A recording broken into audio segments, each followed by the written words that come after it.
The views expressed by the hosts and guests of the Comic Book Chronicles are the opinions of said hosts and guests. They do not reflect the opinions of the Comic Book Chronicles, the Click Nation, or the Cold Slither Podcast Network in any part. Thank you. Spoilers. Good evening, Rick. Would you believe it's Dr. Doom? What's on your evil mind? Oh, you insulting tongue, it mocked my words well. How about this rumor that you are really Iron Man, Mr. Stark?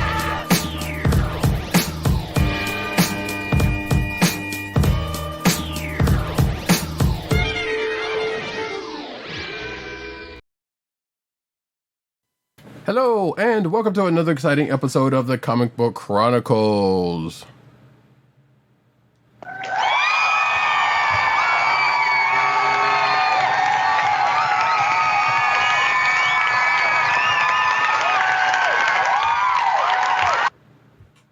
I am your host, Roddykat, and you can find me at Roddykat on Twitter. You can find me at News Nerds Need on Twitter. You can find me at CBCaps on Instagram.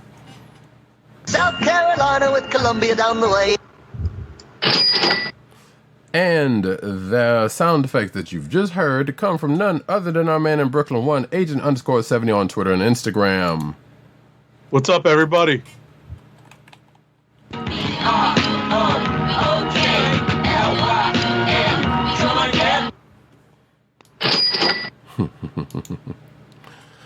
So nice to have a bevy of places. Bevy of songs. Choice shouting out your place of residence. But folks, we are the Comic Book Chronicles, and you can find the Comic Book Chronicles on the Cold Slither Podcast Network. That is CSPN.us. Do it today.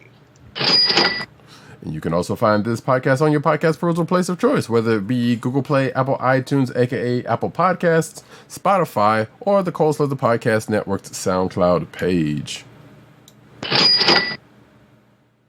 You can also find us recording here every Thursday night, 9:30-ish p.m. Eastern Standard Time on either, or both rather, youtube.com/theclicknation or twitch.tv/Comic Book Chronicles, all one word. Definitely check us out on either or both if you really, really want to. If you love us that much. If you love us that much, go ahead and... We love you back. Exactly. And go ahead and smash that like button and turn on notifications. And click subscribe and click the alarm for notifications. Click that bell icon. Exactly. Why this shot keeps going off the rails, I do not know, but we're going to have words this day. There we go. Fix that. So, folks, Loki is over. We have no Marvel shows until I think we have established What If happens, which is going to be a minute. But also, we have no Marvel movies yet until Shang-Chi comes out. In fact, we have no comic book movies that I can think of until Suicide Squad comes out in a couple of weeks. Yeah. Actually, What If isn't that far away. August 11th. Oh, okay. So right after Suicide Squad, then What If starts. Great. So look forward to that when we get to that point in a couple of weeks. but that means we have a respite for a little while, and we can focus on comics. This is true. And yeah, and it's not like we haven't had one, because we had one between Falcon and Winter Soldier and Loki and Black Widow, rather. So right.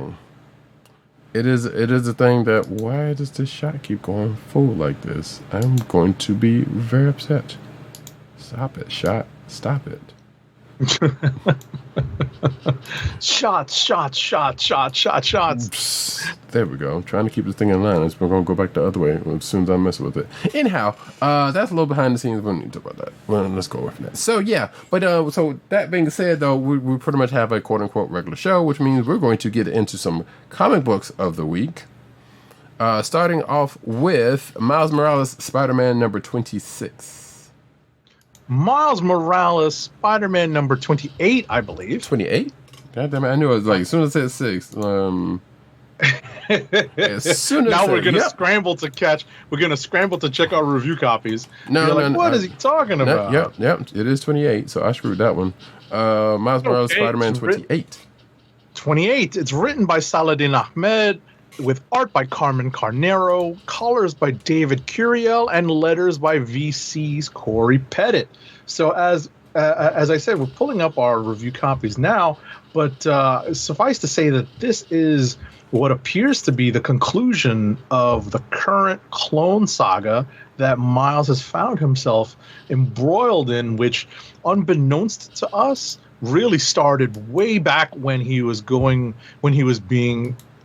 persecuted and harassed by I forget the character's name, the Evaluator. Was that his name, or something like that?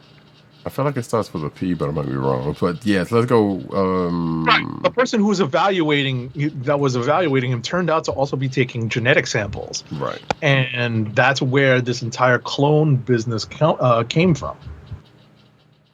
Right. And we discussed this like earlier before the show, and I feel like It's the assessor. The accessor. There we go. Okay, so we're literally using synonyms for evaluator. I'm like, it means the same thing as evaluator. Right. It's the assessor. And as I will say with another book, I'm like, oh, see, there's that shot go again. God, you just. I knew that was gonna happen. Anyway, sorry. But yeah, from what I was, basically, you were going to hear me say this again, I'm like, Marvel's getting a little bit lazy with the names, as we will find out from another book that we talk about this week. Because I'm sitting here like, you couldn't come up with a better name than that, but it's a little on the nose there, Marvel, but that's fine. Right, we see you. Regardless, going back to my original point was that, yeah, like we were saying before the show, not really certainly sure whether this is the end of the whole saga or this part of the saga. Right. Because it doesn't seem like it's the end of the whole thing. But we don't know. Like I said, because it does. Because I'm trying to remember if it. Actually, I should check. Well, similar to, OG Spidey Peter Parker's clone saga. It wasn't resolved in a single arc. It definitely took place over a span of issues and storylines. True. So yeah, but whether it's going to continue. Yeah, whether it's going to continue in the next issue or, like you said, kind of come back at some other point, then yeah, we don't know just yet. But I enjoyed this issue for the most part because it was pretty action heavy. So basically, the gist of it was Selim, which was the main, I guess the lead Miles clone, stole Miles' little sister, took her to bridges because spider people love their bridges. And they accurately took him. They accurately went to the Brooklyn Bridge though this time. That's the native New Yorker, speaking out there. Mm-hmm. Yeah, I was like, I kind of figured you were gonna address that part of it. So thank you for doing that. But they have a big fight, and it ends in a way, and leaving. It's safe to say, leaving at the very least one thing unresolved, while seemingly kind of sort of resolving another thing temporarily. Because as we tend to know, as in Age of 70 said before, like when you're dealing with clones, they don't always go away for good. So we still got that going for us, and we'll see if that actually happens. I have no reason to doubt that, honestly, because this is comics and this is spider folks, and it always happens. So, and I feel like it also wouldn't have happened because I believe Saladin Ahmed kind of said it's like, yeah, no, this is going to definitely change Miles' life or something along those lines. So I feel like he's not really finished with him on that point yet. Right. And it's implied from the ending, from the way this issue ends, and because the existence of the clones isn't exactly finalized Right. here.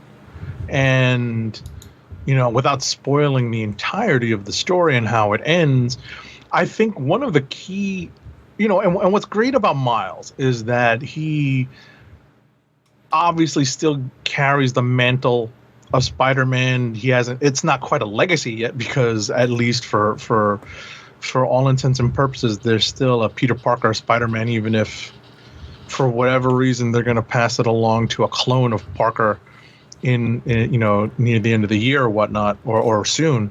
Mm-hmm. They're still using Miles to explore new ground. And the new ground here is that his parents are completely in on his little secret identity. And there's no hiding it from them anymore. And while they're not on board, they're definitely supportive. Mm-hmm. And I think I was just going to add that hold that thought. No, I was just going to add that the secret identity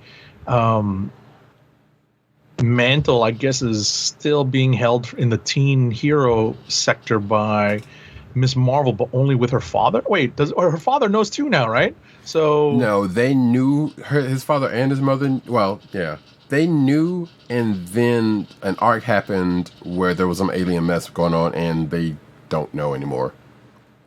Both of them? I thought the mother still knew. Nope, they both don't know. As far as, unless something like last time I remember from her book when it ended, neither one of them knew. Yeah, I mean, it's easy enough to go back and double check, because I was reading that too. So I may be misremembering, but they're definitely taking Miles in a different direction, and I really appreciate that, because he's his own character. Mm-hmm. We're not playing beat by beat the growing up, the growing pains of Peter Parker. Right. And also, what I was going to say was this kind of goes away from when Miles originally came into when Miles originally came into the Ultimate Universe, because if I'm not mistaken, one, his mom had died. Two, I believe they didn't know until a certain point, if they knew at all. If I'm not, I can't remember, because I don't I vaguely remember reading any of those books when it came out, or maybe they didn't even know. Honestly, they might not. No, they didn't. Well, yeah, I was about to say when he was introduced into the 616, they didn't know. No, I meant the Ultimate Universe when he was originally into. Oh, the Ultimate. Oh, right. No, that's I think in the Ultimate, I don't think they knew at all. Right. I think it was completely secret, and they only let the parents in on his secret when they came to the 616. Right. And then we found out about Jefferson's old SHIELD days. Right. So there's a slight difference in between his when he originally came in and then him coming into the 616 properly. That being said, though, yeah, they're still exploring some new ground, and as Age of 70 said, and so far it hasn't been bad. And I know we kind of came into the Clone Saga thing thinking like, oh Lord, we don't know how this is going to be, because we know how the original Clone Saga was, and how let's say divisive it kind of was. I mean, here's the thing: we weren't really around. We were, but we weren't for the first one, right? The main one. Well, but we were around for the rehash when Ben takes over, when Ben Reilly takes over. Mm-hmm. Scarlet Spider and all that. That's what we were around for. And that was not my cup of tea at all. I actually feel like I was around for the first one, but I don't think I reading Spidey that consistently. Yeah, exactly. I think that part was probably the case. That's what. Yeah, I was about to say that's where it's different. Like, this is us watching Miles, reading Miles's experience with the Clone Saga, his first experience with the clones, up front in real time, and it's hard to color it from our perspective because we didn't see Peter's first run at the Clone Saga, really. We saw the Ben Reilly stuff. Right. So, but that being said, like I said, this is a better showing than I believe either one of those previous outings was, because it was a kind of a thing that just kind of kept coming back. Still could hear, but we shall see how it gets played out. Like I said, I feel like it's safe to say that we trust Saladin Ahmed and crew enough at this point. Definitely. I think that there's more to it. I think our hesitance to say that this is over and done, that the Clone Saga is over and done with, is probably, is definitely our spider sense and our sense as readers coming into play, so that we have a definite understanding that this is not over yet. Yes, because it never is, as we were saying earlier. That being said, I think we're pretty much finished that, unless you got something else to say on it. No, I'm good. We can move on. Moon Knight #1. Alrighty, Moon Knight #1. It's written by our podcast favorite writer, Jed MacKay. Art by Alessandro Cappuccio. Colors by Rochelle Rosenberg, who is jacked in her latest Instagram. I know that she's like super fit, but if you follow Rochelle Rosenberg on her Instagram, she's definitely taken. I mean, when I met her, she was definitely built, but she's definitely jacked right now. And it's lettered by VC's Corey Pettit. And I can start this out, and I'll let Roddykat take some of this. But I can start this out by saying that the last time we saw the Moon Knight character was in the pages of the Avengers, when he was part of a big mini event in the pages of Avengers, a big story arc, where he essentially took over the entirety he took the powers of several Avengers and defeated several of them in order to defeat a supposedly a greater evil, and a lot of that stuff went south on him. Ultimately, this story actually, believe it or not, does come out of the events of that story, where there is a premise here, without spoiling everything. There's a premise here that Moon Knight is seeking professional help. And in this day and age, when we actually, for a long time, when you say, or when you hear someone is seeking or is under the supervision of professional help, that generally means, and has meant for a while, that that person is receiving mental health care. And that is, unsurprisingly, what Moon Knight needs right now. And it's addressed head on in this issue, and what's also addressed head on is what he's up to now, and how that is, how that reconciles with his, recent past, his deeper past, and his mental illness. And I found the entire issue very interesting and, a quite compelling read from front to back. How about you? I can definitely agree, and and Jed MacKay being a newer favorite of ours on our show, definitely for his works on Black Cat, and I feel like there was something else recently that he's done that we've also liked. But regardless, has become a new favorite for us, and so going into this wasn't that hard of a thing to at the very least check out. And yes, the fact that this was coming out of the Age of Khonshu storyline, you kind of wonder what they were going to do with it, because even though he kind of has a new mission, and he's basically, or at least with this issue, seems to be taking Blade's job, but also they're reintroducing him because of the fact that he's got a show coming out, so they're trying to reestablish him, and kind of catch folks up who may or may not know the background of the character. And it was a good, showing, because, like I said, and under the guise of therapy, as we've seen with like Falcon and Winter Soldier, it's a good thing. Or actually, technically, in other ways, in any of the previous Marvel shows surrounding that. But it was like, I'm kind of very curious to see what they can do with it, because and I would go so far as to say, it's like, it's not the first time Moon Knight has had therapy. They even mentioned that in the course of this issue. So it's not a new thing that he's going through therapy, but the fact that after what happened in that last story arc, that's what they chose to do with it, then yeah, it works as well as, I guess it works as well as anything. That was the kind of thing. It was like, yeah, we kind of knew he's had psychological care previous to this. Like, what's going to make this any different from that last time? I guess we will find out. I also like that they made use of both the Mr. Knight costume and the newer Moon Knight costume.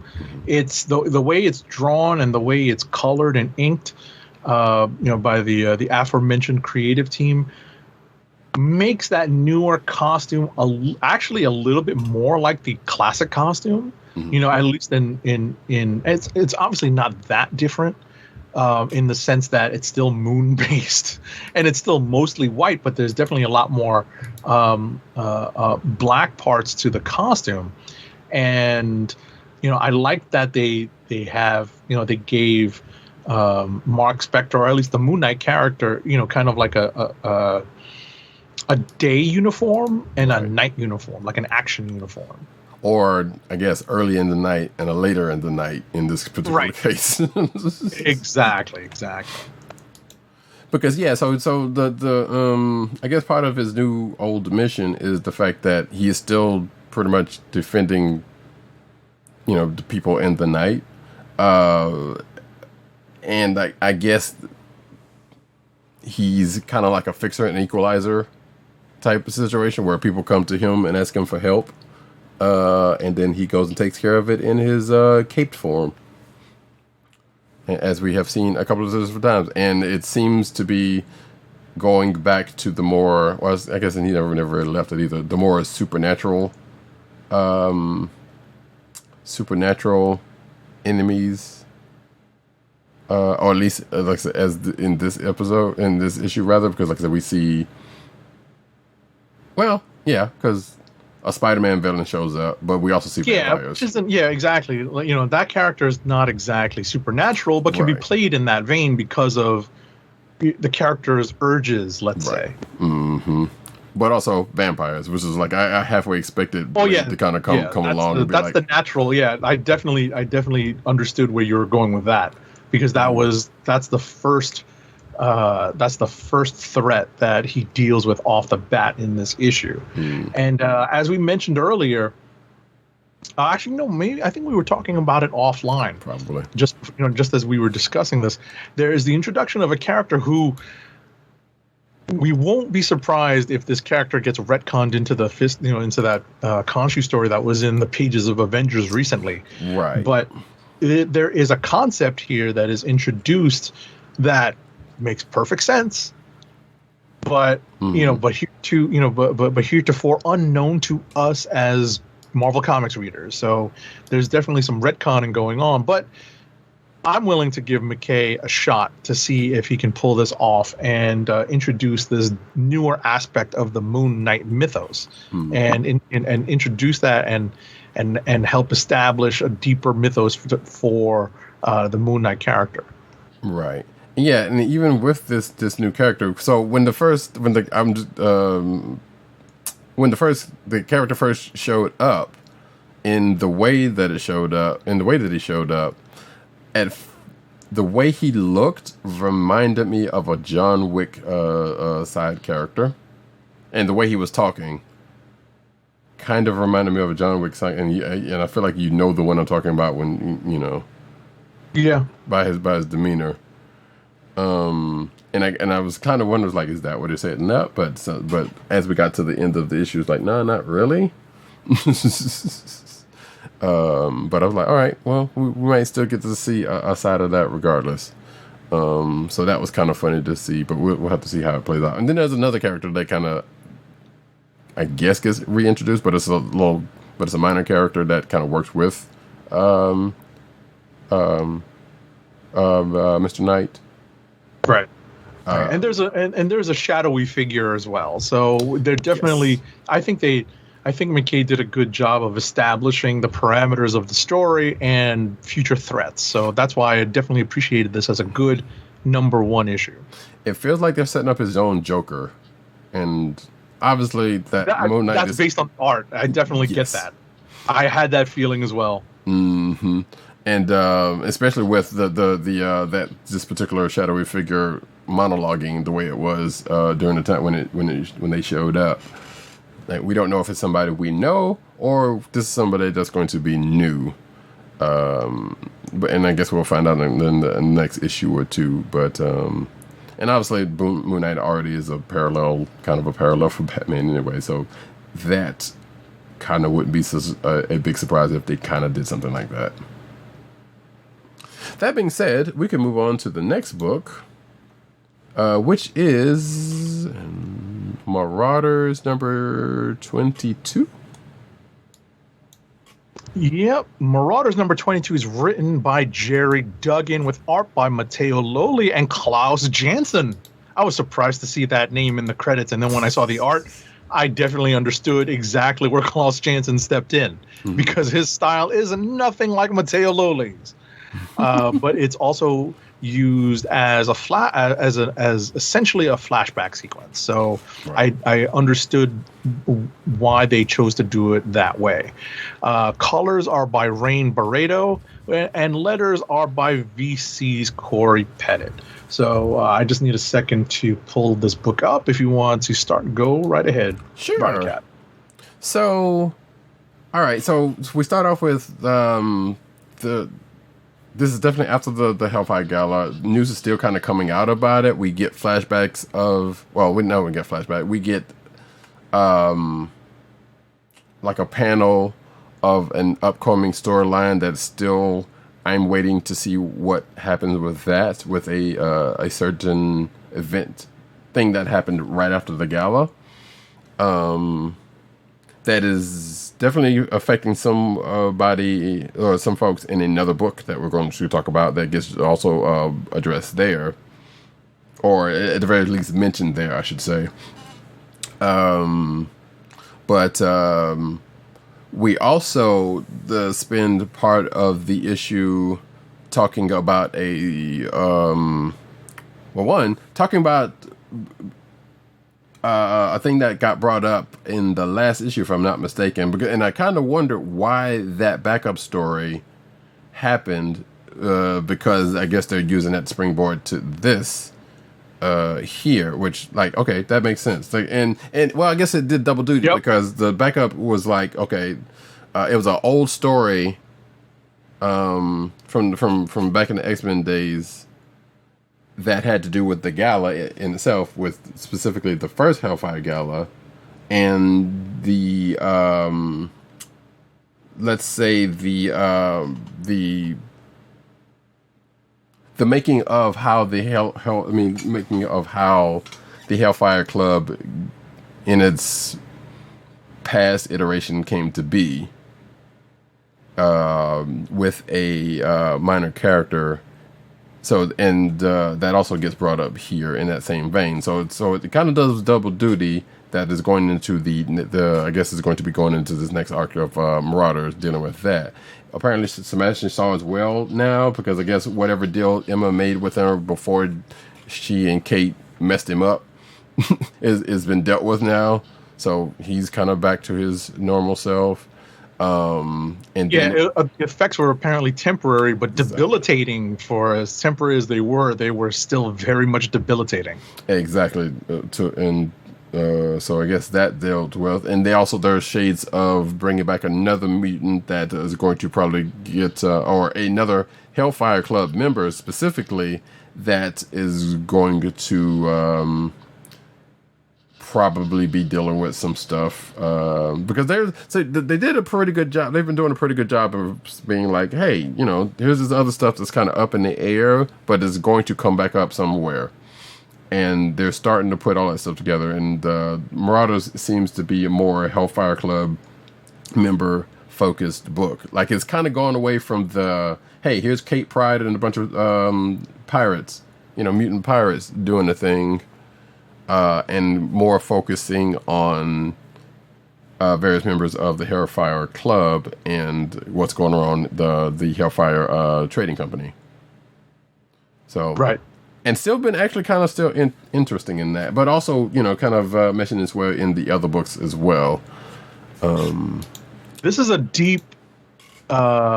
It's kind of a deep cut. It's not as far back as Dark Phoenix. Right.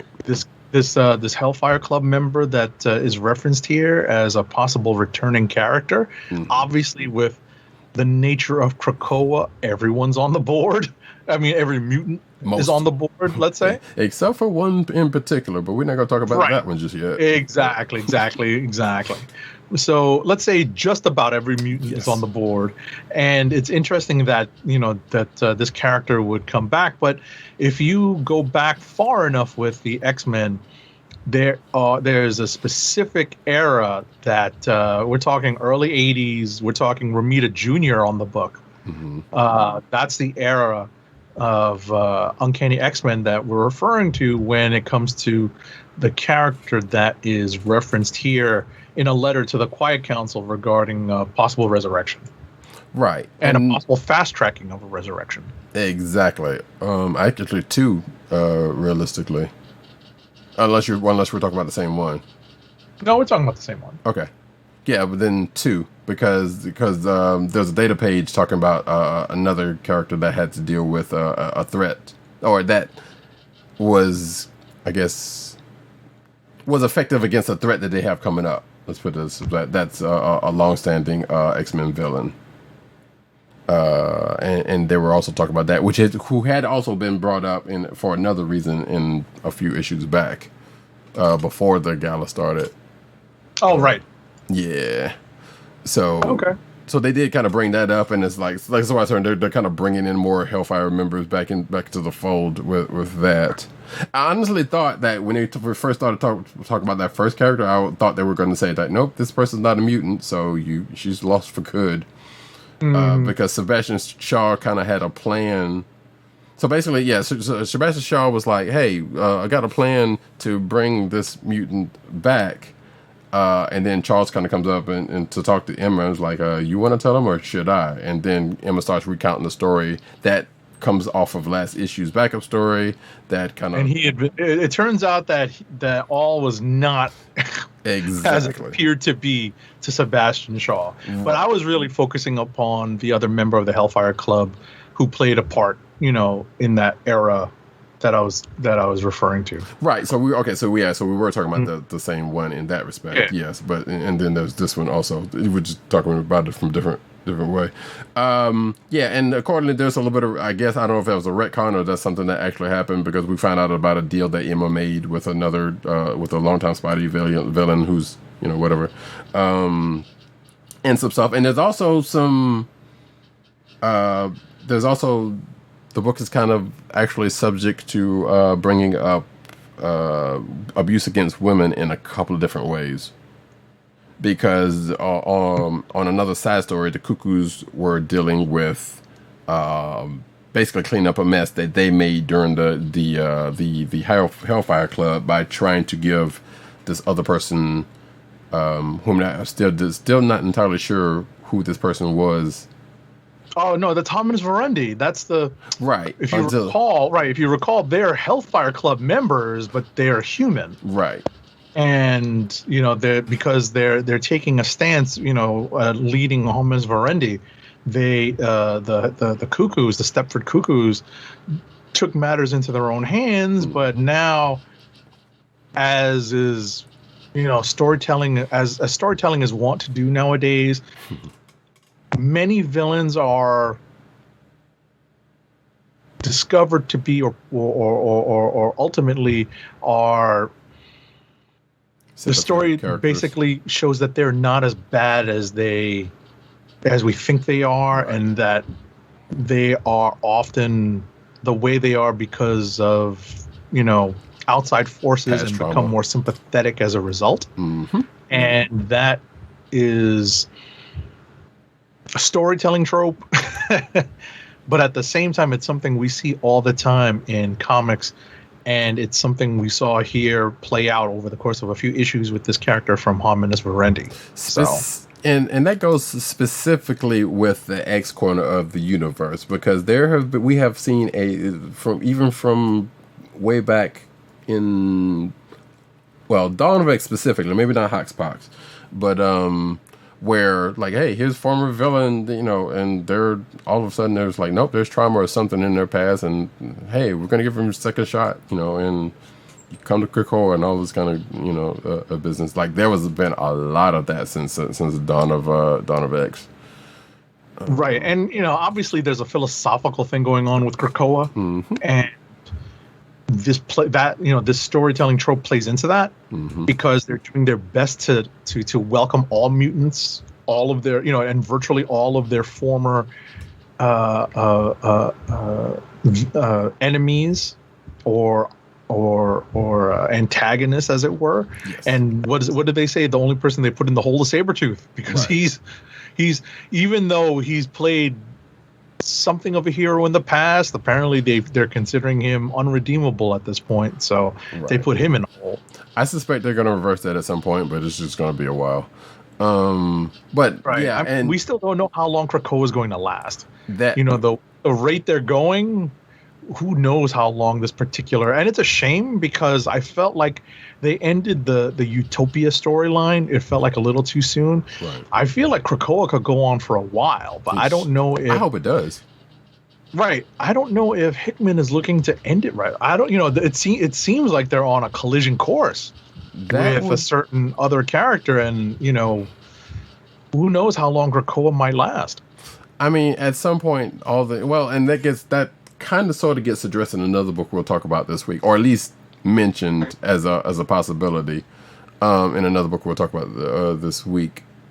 And yes, that is the case. That could be the case, but I feel like if this is Hickman, and as we have known from other Hickman things, he kind of plays a good long con.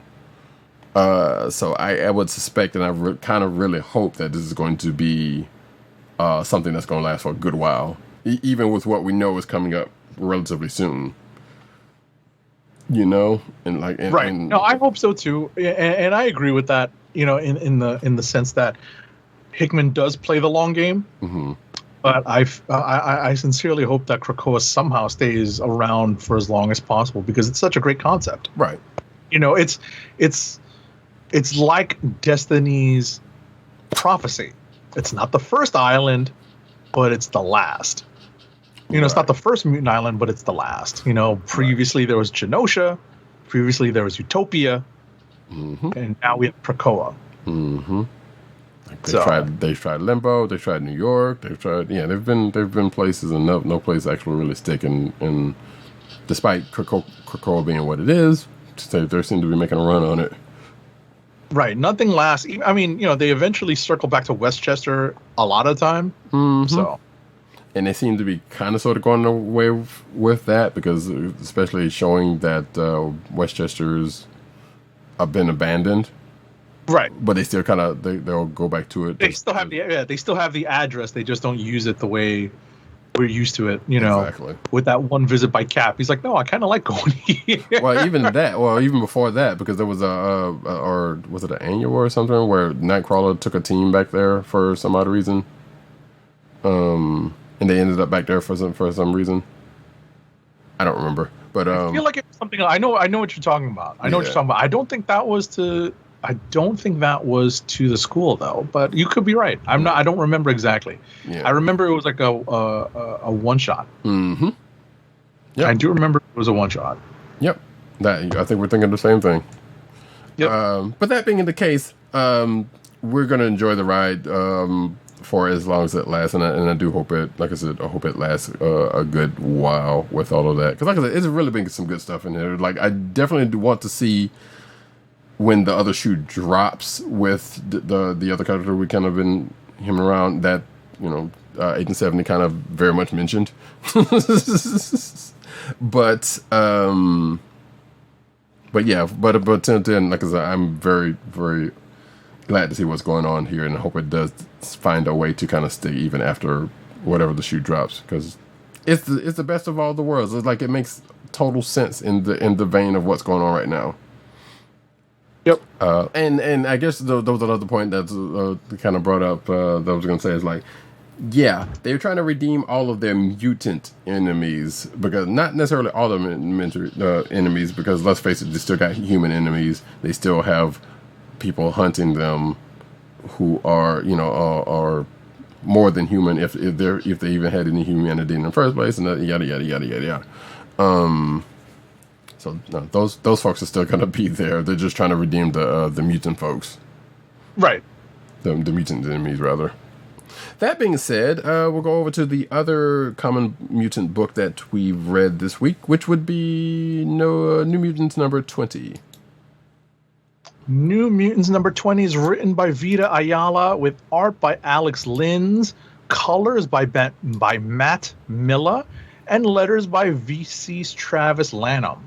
So again, we were discussing the batting order for this show in terms of what books we were going to discuss, and I mentioned that this issue follows up on a couple of storylines that were happening pre-Hellfire Gala, and picks up on some stuff that happened right when the gala, what happens during the gala, specifically what happens to Scout, aka the Honey Badger. Right. And there are some interesting machinations going on here, and they all seem to revolve around one Amal Farouk, otherwise known as the Shadow King. Mm-hmm. And various members of, and we don't have like a formal, the same way we didn't have a formal X-Men team up until recently, we don't really have a formal New Mutants team. Rather, the New Mutants title seems to encompass all of the younger mutants. Right. Everyone that was previously on New Mutants, Generation X, New X-Men, and everywhere in between, everyone that falls into these categories that hasn't graduated to like one of the more senior X-Men teams like Jubilee and Sync, right? Everyone else falls under this New Mutants umbrella. And so a lot of these characters seem to, in the New Mutants book, seem to have found themselves in the orbit of Amal Farouk for various reasons, and we're seeing how that's going to intersect. There is a certain group of, I don't want to say outcast, because they're mutants. You know, mutants generally tend to fall into that categorization, right? Right. But more of physical, right? These are more of the mutants whose gifts tend to deform them physically. Right. And they find themselves still feeling, you know, feeling like outcasts among outcasts. And Scout has taken it upon herself to try to be as sympathetic as possible, but this particular group still doesn't, you know, there's obviously the nature of teen or young person rebellion here, but this particular group feels put upon because of the effects that their mutations have had on their personal appearance. And so some of this, I think, stems from that. Some of their attitude stems from that. And the characterizations that Vita Ayala and previous writers have started to give these characters lends itself to them, at least in my mind, being kind of annoying. But that's what they're supposed to be. They're young. They're young. They're rebelling. They're pushing back against some of the prettier X-Men. That's not a new storyline in the world of X-Men. So, that being the case, these outcasts among outcasts hatch a plan because something that they discover during the Hellfire Gala, spurs them into action. And meanwhile, and as I said earlier, these characters have found themselves in the orbit of one Shadow King. It turns out that another character who we more freely associate with the New Mutants has found herself, that's a mild spoiler, also in the orbit of the Shadow King. Mm-hmm. And I'll let Roddykat take it from there. Well, so it is definitely like what Agent 70 said. Everything he said so far has been the case, and it's kind of, while this book has not focused on it's kind of focusing on a particular set in a way, but it also has the OG New Mutants taking a more mentor role with this new generation of kids. And do we see them? But we also get some interspersing plot lines with their stuff, as Agent 70 just said, with one particular one, or a couple of particular. Well, yeah, one particular, because this book has definitely have kind of interspersed itself with some, with like the younger generation, and then some stuff with the OG New Mutants crew. And kind of weaving a little bit of that within itself. And as far as the thing with Scouts is concerned, they definitely.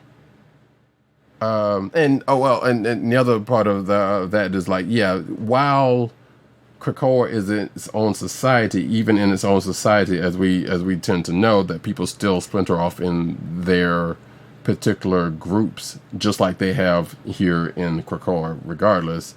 And, some folks gravitate towards others for other reasons. And this group of young kids, because of their mutual mutant deformity, and I don't want to say deformities, but the way their gifts, their mutant powers manifest outwardly in their physical stance, kind of puts them away from others who, like Agent 70 said, or can almost pretty much pass for human, or can pass for human.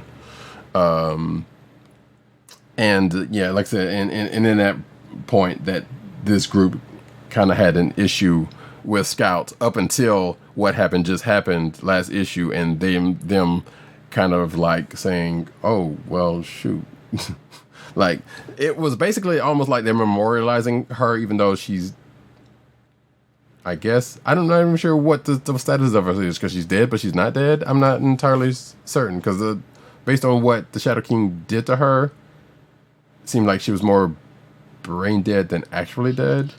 Right. We're not 100% sure what's happened. Exactly. And this particular group of younger mutants is taking it upon themselves to try to fix things that they may not necessarily have the best grasp of. Exactly. They may not have the best grasp of the situation. I just wanted to touch on that. It turns into like a little side mission for this for the younger mutants, whereas Roddykat said there is a group of kind of like the OG New Mutants and one X-Force guy who are supervising another group of younger mutants and mentoring them as they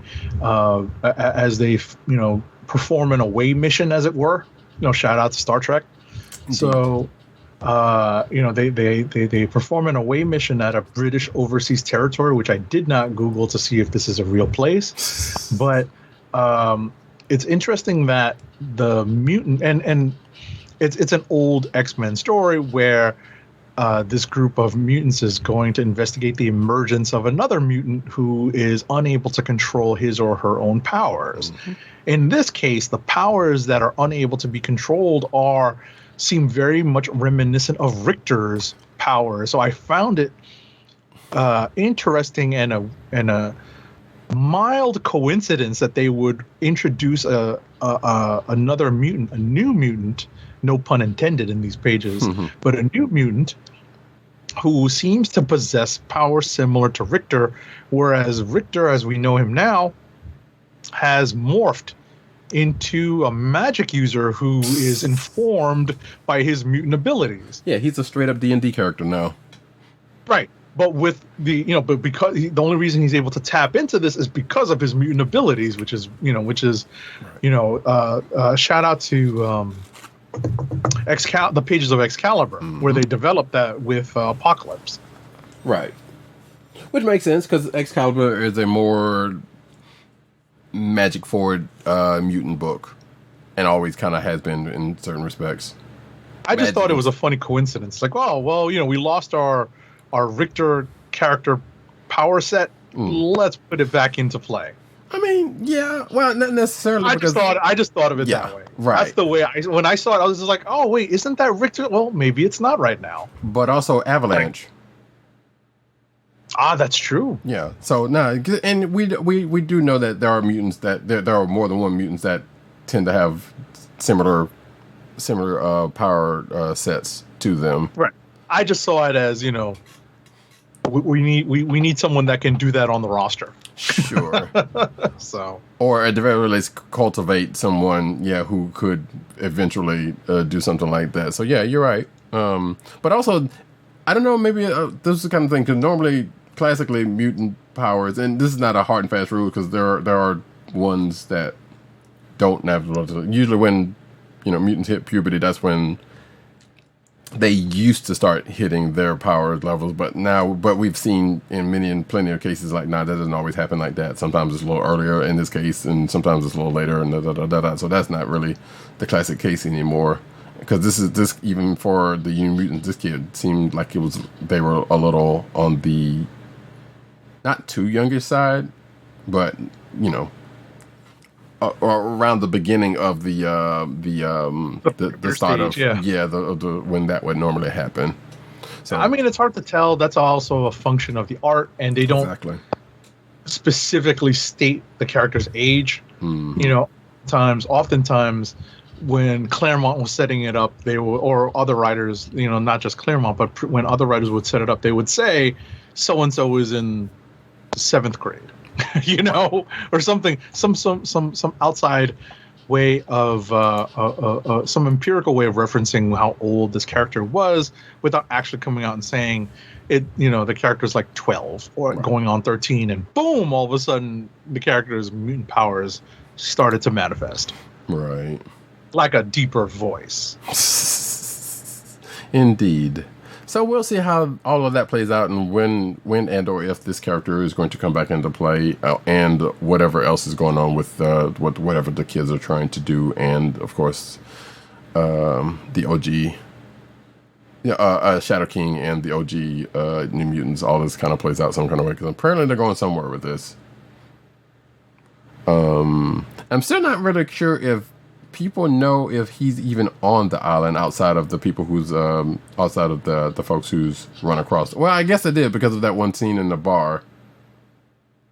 So I guess that does kind of, because I thought they played it out as he was a figment of our imagination or something like that, but it didn't really go to that length. So definitely the scene at the bar, as I said, puts this character into their orbit. Right, and that's where we get our little cliffhanger ending, which is very much a TV trope. Yeah. It's not an action trope, it's a TV trope where we get our cliffhanger ending. Indeed. And with that, we can go on to, I guess we'll do like 1 or 2 more books, and then we'll hit Rapid. I was about to say we could do Rapid now, because I don't know if we have too many more. We have maybe 1 more in common. Yes, we do. Want to do that one? Yeah, we can do that one, and then we can go rapid fire. All right, Guardians of the Galaxy 16 then. Or you got it. Yeah, that's it. That is it. It's written by Al Ewing with art by Juan Frigeri, colors by Federico Blee, and letters by VC's Corey Pettit. I can tell you that I definitely enjoyed this issue very much, as this is, I guess, the first full issue of this crossover. Yes. Because it was teased prior to this, but this crossover is titled The Last Annihilation, and it's going to cross over with the Mutant Sword book as well. And I definitely enjoy that this picks up on Al Ewing's big crossover, whose name I am blanking on right now. Why am I blanking on the name of this big crossover? The cosmic crossover. Oh, you talking about the Why am I blanking? I'm gonna have to look it up again. shoot. See, I love it when we're both just like, oh man, I can't believe we can't remember this. Right. That's so funny. Oh, that's crazy. Yeah. I know, right? We can't remember it. Yeah. No, Empire. Empire. Yeah. A There we Y. go. It's Empire with a Y. I got it. I finally cracked the code. Because it was I in had to go through Avengers. the Rolodex a couple of times. That's a Right. shout out to old folks who know what a Rolodex is. I had to go through the data files. All right, I had to flip through them manually. Right. It was an Avengers event that was cosmic focused from what, 2 years ago, a year, 2 years ago. Not that long ago, maybe a year ago. I mean, it was last year. It was last It was year, actually. Yes. Yeah. It was 2020, so Look, not that long This ago. year feels like 5 years. So Listen, pandemic time is unlike real time. So all of our senses of time have gone completely to poop. yes. But anyway, getting back to Guardians of the Galaxy number 16. So this, this storyline definitely picks up on many of the threads that were left in Empire. Namely, we're following up on a big galactic threat that impacts the Shi'ar-Kree alliance and their new rulers. One,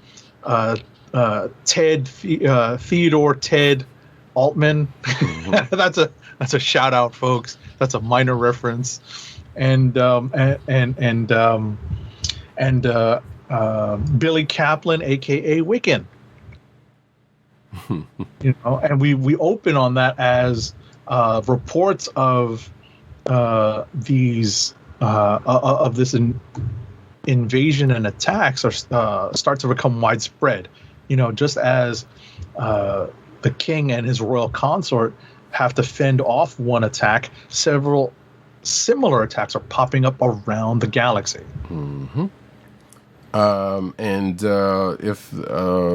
If the cover of the issue that is being shown on the screen is any indication to you, this is the big bad who is the one stirring up the trouble, which comes in the form of one ego-sized, like actual ego, the planet-sized Dormammu head, who has not come to bargain.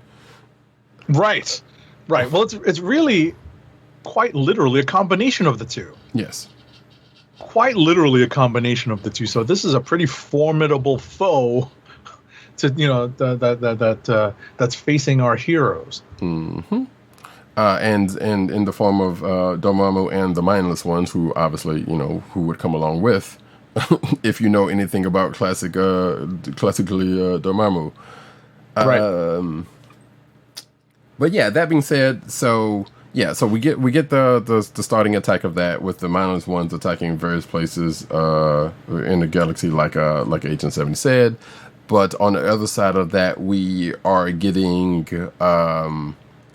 we're still getting tied into what's going on with Krakoa and the remnants of what happened after the gala, because Nova and Peter Quill are still on Arakko, kind of surveying the area, talking, and basically, as I'm getting back to something I mentioned earlier, mentioning whether all of this could continue to last or not, which I think both of them are in various points of being skeptical about it. But one of them is trying to be a little bit more optimistic about it than the other, because as it tends to be said, like nothing really lasts forever. And as I believe it was Nova that said, like, yeah, I've seen plenty of times where things like that happen, and it just kind of for one reason or another just goes away.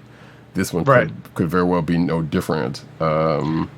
It's wild because I like that, and I know that I've said this on the show, and Roddykat is definitely familiar with me complaining about some of the characterization that some writers have given Richard Rider Yes. post Annihilation.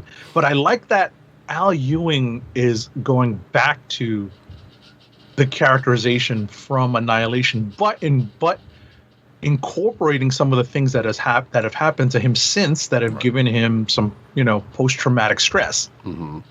And, specifically making Richard go through therapy himself. Mm-hmm. And, what's interesting in this is that particular characterization that Al Ewing gives him, where he is more the weathered,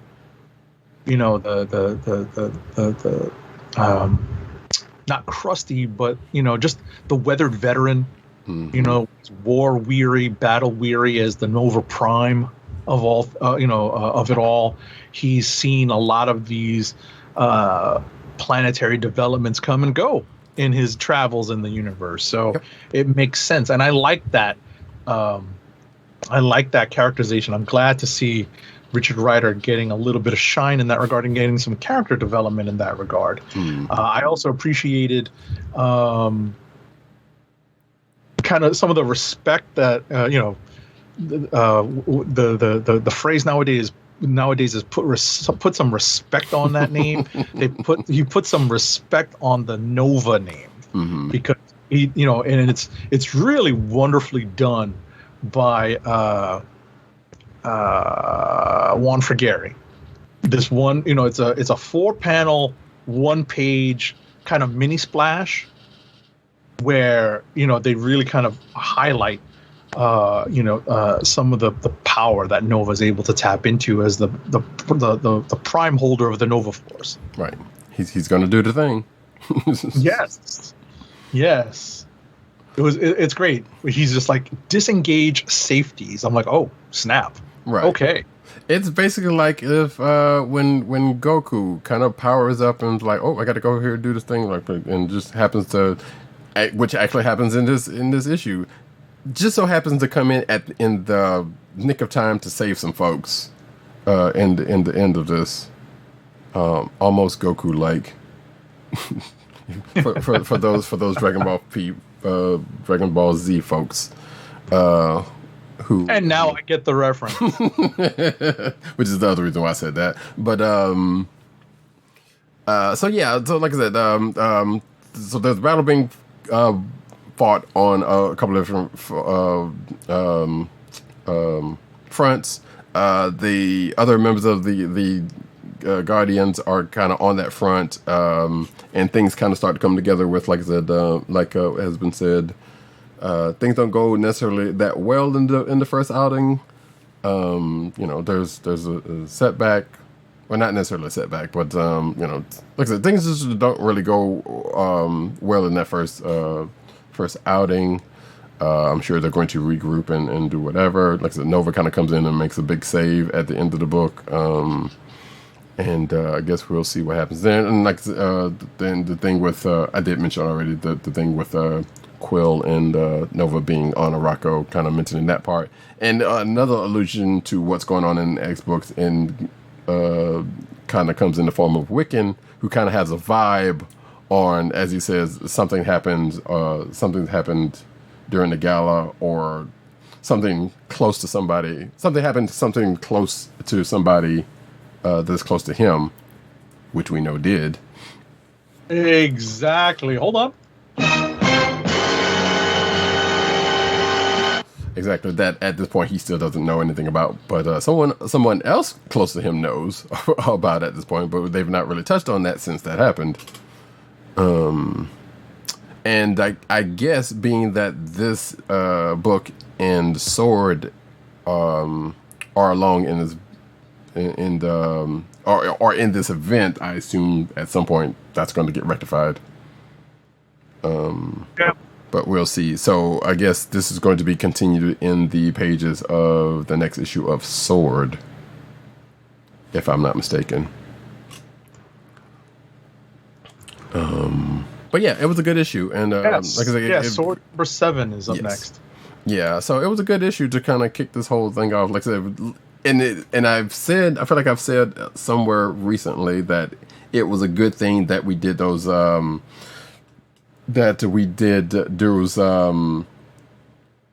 evergreen episodes of Comic Book Chronicles last year when we talked about the initial event that this is kind of springing out of. Right. Because for myself, who didn't necessarily read it at the time, and as Agent 70 gleefully enjoys the fact that I've now caught up with it and can also appreciate it. Coming back into this, even though it's not directly tied to that one, but it still kind of has shades of it in similar manners. Right. And ultimately, what we're talking about is Annihilation. Mm-hmm. And Annihilation begat several, offspring events, but that really served to be the springboard for where we are currently in Marvel Cosmic, and developed the concept of developed the current concept of the Guardians that made it into the MCU. Mm-hmm. So, I also wanted to note that it did help. I thought you were actually referring to the Kree Skrull War episode that we did. Sure. Because, a lot of that stuff has, came home to roost during Empire. And now we're getting more fallout from Empire, basically, Kree Skrull War begat Empire, has begat now the last Annihilation. Right. Yeah, but out of those two, though, I actually read Kree Skrull Roll previously before, right. Earlier than I'd ever gotten to Annihilation, which, like I said, right. Up until we talked about. I was only familiar with Kree Skrull War in the broadest of strokes, mm-hmm. So I very much benefited from going through the issues and doing an episode on it during the pandemic, an evergreen episode. Feel free to go back into our archives, folks. However you get your podcasts or on YouTube. In fact, I will, if I remember, I will put both of those links to those in the show notes so that you can go check those out. Because they are on YouTube. So there you go. Like I said, if we can get a few more followers on Twitch, we can put them on Twitch too. But, hey, they're out there. And they're out there in the podcast feed also. So we'll put links to those. That being said, I think we can push on. I think we can go to rapid fire. Excuse me, to rapid fire, not clicks of the week. We ain't there yet. Yeah, I was about to say, we haven't gone through the rapid fire yet. So we're about to go into rapid fire, folks. Get ready. I ain't got time to bleed.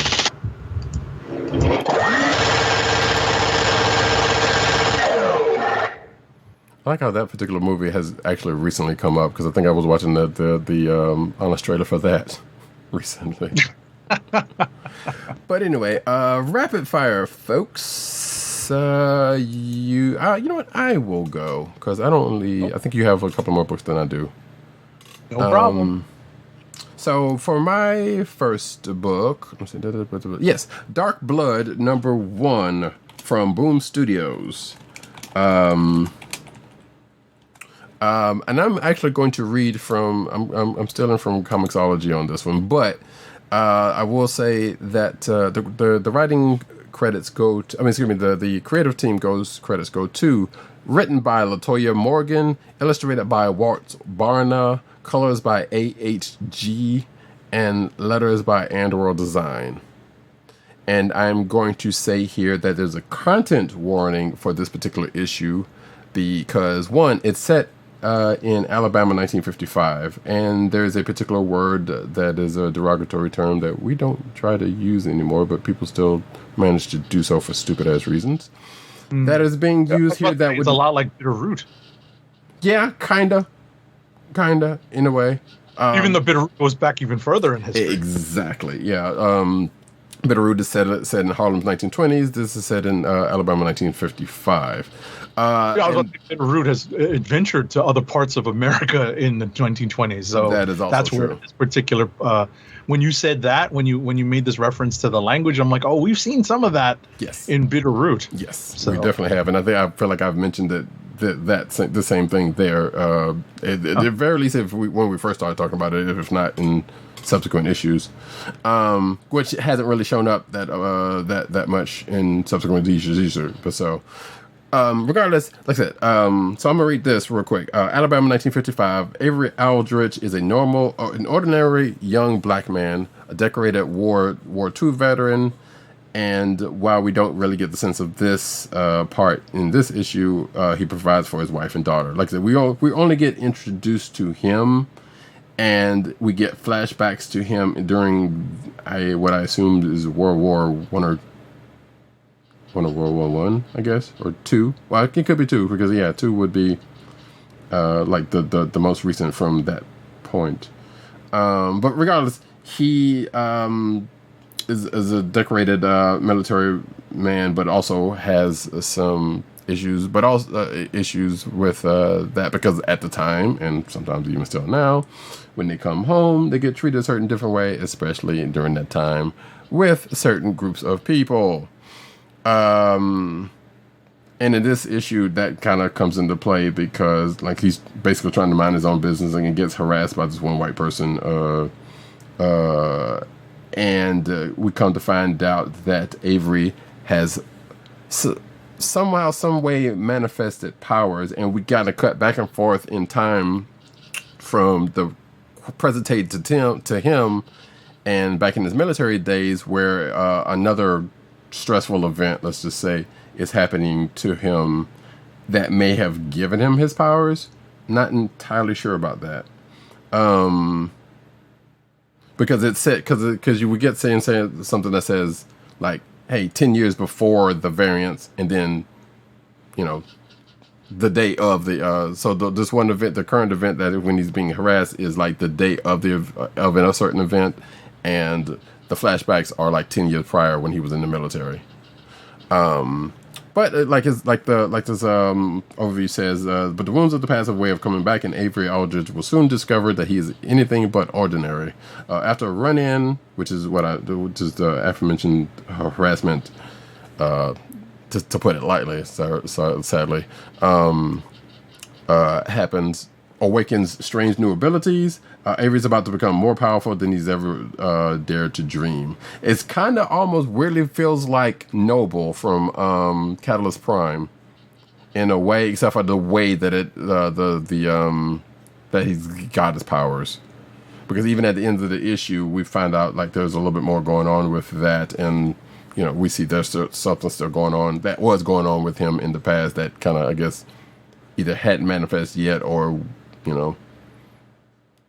it was not known to be manifest. But this was kind of interesting. Like, I think another book that kind of similarly goes, it's kind of similar to this is Black, the series where just black people get powers, and the same racism still happens then. But I was curious about this book when I ran across it this weekend, and so I was like, and it's a fairly decent start and got me interested to check out the next issue to see where this goes. Which I realize this is rapid fire, so let me keep going. Just to say that my last book is Gamma Flight number 2. And if folks don't know, this is the kind of spinoff from Immortal Hulk. This is a 5-issue limited series. And let me get the creative team real quick because I forgot to put it in. I believe this is... Yes. Writers Al Ewing and Crystal Frazier. Artist Lan Medina. Antonia Fabella is doing the color artist. And lettering is VC's Joe Sabino. So the crux of this is after the events of the first issue, apparently Gamma Flight has a run-in with Scar, who is the son of the Hulk from Planet Hulk. We also find out that Scar is here to collect a gamma mutate that has gotten away from him or him.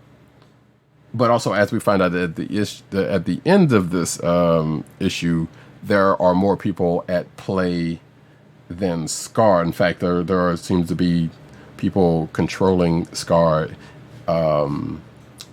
especially in the form of one classic Hulk villain who is about to make his MCU reappearance, I should say.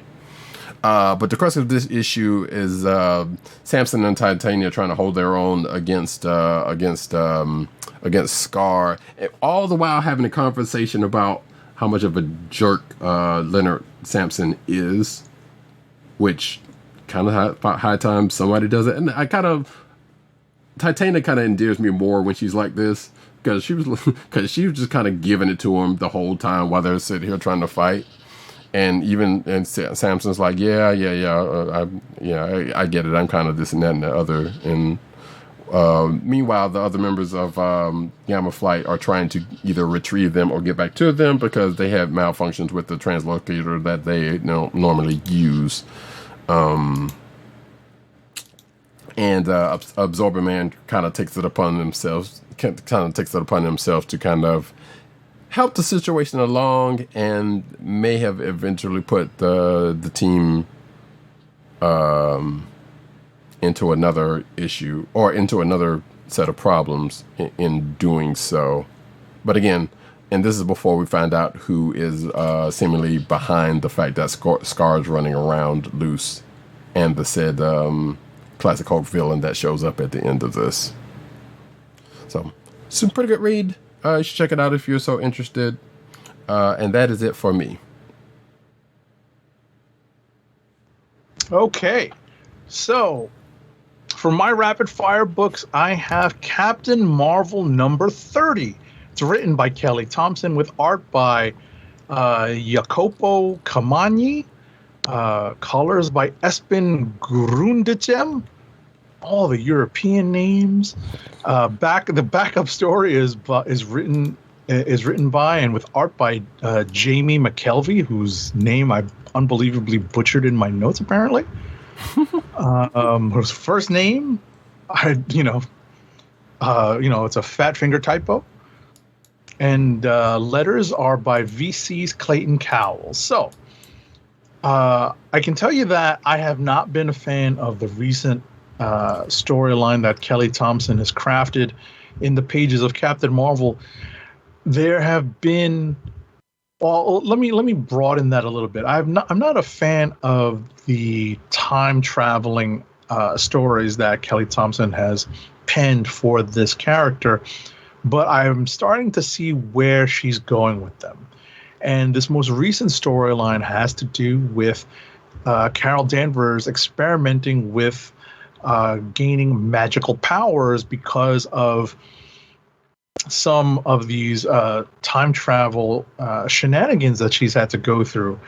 And we see kind of a comeuppance. We see a plan executed on, and followed through upon by her, so that she gets the desired effect, but unfortunately gains some more enemies in the process, and apparently gains some enemies in the form of other magic users, not just the characters that we see depicted in the pages of this book. We also get a resolution of the relationship status between James Rhodey Rhodes and Carol, and it does turn out to be, spoiler alert, a somewhat happy ending, despite recent events. We also that's good news. We also get a great backup story. It's written and drawn by Jamie McKelvey. And in it, Carol Danvers seeks out counsel from none other than Kamala Khan, one of, basically her legacy. She's the legacy hero that took up the mantle of Ms. Marvel. And the story, without me completely spoiling it, is essentially about Carol reconciling what she's just been through. And I appreciated that as a reader who hasn't been keeping up with this from issue to issue. And the way Carol recaps what's been going on to Kamala really helped me come to grips with what Kelly Thompson, I think, was trying to accomplish here. And I really appreciate that they brought these characters up to date. Obviously, it's meant to facilitate, or at least reflect, the closer bonds that these characters are eventually going to have, that they've always had, but are going to have in the movies. As they essentially appear in the Marvels movie.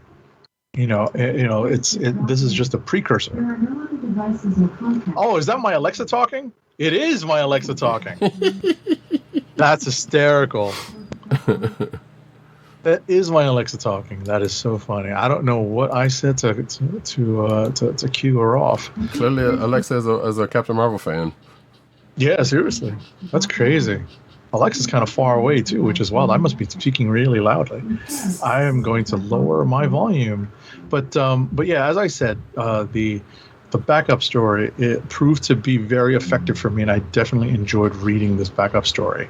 Without beating a dead horse, the fact that it did a really good recap of the recent time traveling stories that Kelly Thompson has done really helped me as a reader understand what I was kind of floating in and out of while I was, kind of skimming, the stories of the book. I'm actually I'm sorry. Go ahead. I'm sorry. No, I appreciated that. Go ahed. Okay, I was about to say, I'm actually because I was curious when you were talking about it initially in the last few issues. I was curious about it because like I'm all right with a good time travel story when it's done properly, and like I said, I was kind of curious about that one when you mentioned it, and I was like, but I never did really catch up to doing that, and I was gonna ask outside of that or away from that is well, I was going to ask if her sister was running around, but I feel like there was a reference to her in, like, Guardians. Yes, L'Oreal. Yes. So I think I might have answered my own question with that. Mm-hmm. But I didn't know if she was still in the book. She's off doing Kree Empire stuff. Right. As the new, as the new accuser. Right. That's right. Mm-hmm. So, she has her own role to play without being in the Captain Marvel book. But anyway, next up is Philadelphia number 15. This is a book from Image, written by Rodney Barnes, with art by Jason Sean Alexander, with a guest art helping hand by Well B, colors by Luis Nicht, and letters by Marshall Dillon. The backup story is by Rodney Barnes and art by Chris Mitten. Just very quickly, I have been following Philadelphia since Jump. It is a very entertaining story. As always, I'm not the only person that jokes that if you watched Hamilton and are mildly curious about these historical characters and seeing this twist being applied to them, this vampiric twist and supernatural twist being applied to them, piques your interest, then this is the book for you. So it's definitely a walk down another president's memory lane. We've basically been dealing with John Adams and his wife Abigail, but another president takes something close to center stage in this. We also get a spiritual journey where someone is off looking for help while the vampires are running roughshod over the streets of Philadelphia. So without spoiling everything, it's just, there's a lot of stuff going on here. It is gory, but still lots of fun. The cliffhanger at the end of the page, though, brings in a completely new, not new in terms of popular culture, but a completely new concept into the book. And I found that intriguing.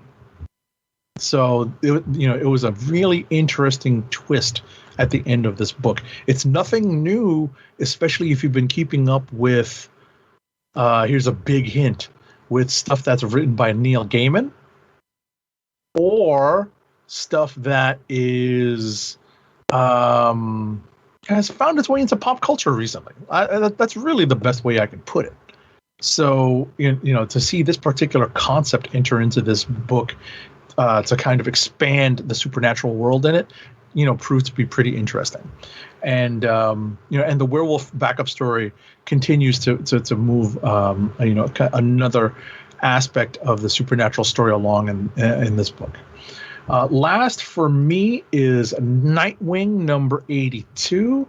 It is written by Tom Taylor with pencils by Bruno Redondo, Rick Leonardi, Neil Edwards. Inks are by Bruno Redondo, Andy Lanning, and Scott Hanna. Colors by Adriano Lucas, and letters by Wes Abbott. So, if you're not familiar with the big revelation that came out in Nightwing number 81, I'm not going to completely spoil it here, but we open the issue with an all points bulletin. If you're familiar with that, good for you. With an basically a rescue plan that's put into place because it appeared that Nightwing had gone offline to Oracle. And it was even though it's only a 1-page sequence, it's a 4-panel 1-page sequence, but I enjoyed the hell out of it. And I'm not sure which artist drew it. I want to say it was probably Redondo because he's first in the credits. I'm not familiar with his art, but I think that's probably his page because it doesn't look like Rick Leonardi to me. And I'm not sure what Neil Edwards' art looks like, but like I said, because his name comes first, I presume that because it comes so early in the story, I think it's his art. But in any event, so the rescue plan is called off because it turns out that Nightwing has recovered his feet and is gaining some measure of understanding of his situation. He's not in control of his situation, but he's gaining a measure of understanding. And we get a big, fat retcon bomb in this issue. It's not the worst retcon bomb because it doesn't necessarily change everything that happened as we knew it to this point, but it does add a certain wrinkle to Nightwing's origin, two wrinkles to Nightwing's origin that when Roddykat reads it, and if we have a chance to talk about it, he'll, we'll have a chance to talk about it and see if he appreciates it as much as I do. It definitely provides a little bit more depth into how we understand Nightwing's origin and Robin's origin and Dick Grayson's origin. It doesn't change anything. It's still essentially how we remember it from Batman the Animated Series. It was done so well there. Yeah. So yeah. Right. So if you're watching the video, you will see the cover of Nightwing 82 and the I guess it's not necessarily the title, but the wording that is used here. If you know anything about Dick Grayson and his Robin origin, will strike a chord with you. Put it that way. Definitely. That is one way to put it. So it's definitely a curiosity. How far should one go back to kind of catch up with this? One issue, maybe two. Okay. Because Tom Taylor just started on this. Right. So I would only go. You only really need to go back to when Taylor starts his run on the book, because this is a concept that I believe he introduces into the story of Bloodhaven and into Nightwing's story. Okay. And that's that. I actually enjoyed it. I'm not, it doesn't for me quite rise to the level of a potential click of the week, but I found it enjoyable. Gotcha. And that's it for me. And speaking of clicks of the week, let's get to them. Clicks of the week. And we have one from our one of our absent co-hosts. This one comes from Dirt, and it comes in the form of Alien number 5, which is a series that I've kind of been, as I told him off in our back channel, I've been wanting to catch up on. It's only 5 issues in. Well, technically 6 if you count that Aftermath issue from last week, which I have no idea what it entails. But still, he says that another fun twist on a twist on a twist that makes you wonder how far this series can go. I'm shocked at how fun this is. So if you don't know, it is Alien, as in the xenomorph aliens of the classic movie series that Marvel has acquired the license to fairly recently. And yeah, they started an ongoing book from said license that they have of this bit. And like I said, I've been meaning to check this out. I don't know if Agent 70 has with my with familiarity with the movies, and of which I've enjoyed for the most part, maybe one or two aside, but some. I only have some familiarity. Right. I mean, I haven't seen like Prometheus and those last couple of whatever ones, and actually, I don't think I've seen 4. That's the one I remember the best because that's the one that's most recent. Right. Yeah, I haven't seen those, and I don't think I've seen 4, but I've seen like the first 3. Well, I may have seen a little bit of 4, but I have never watched it. And like I said, I still haven't seen the quote unquote prequel ones, which I hear are not great, but at some point I'll probably still watch. But irregardless, there is that from him, and I don't know if you have yours. Well, I'll tell you what I'm considering.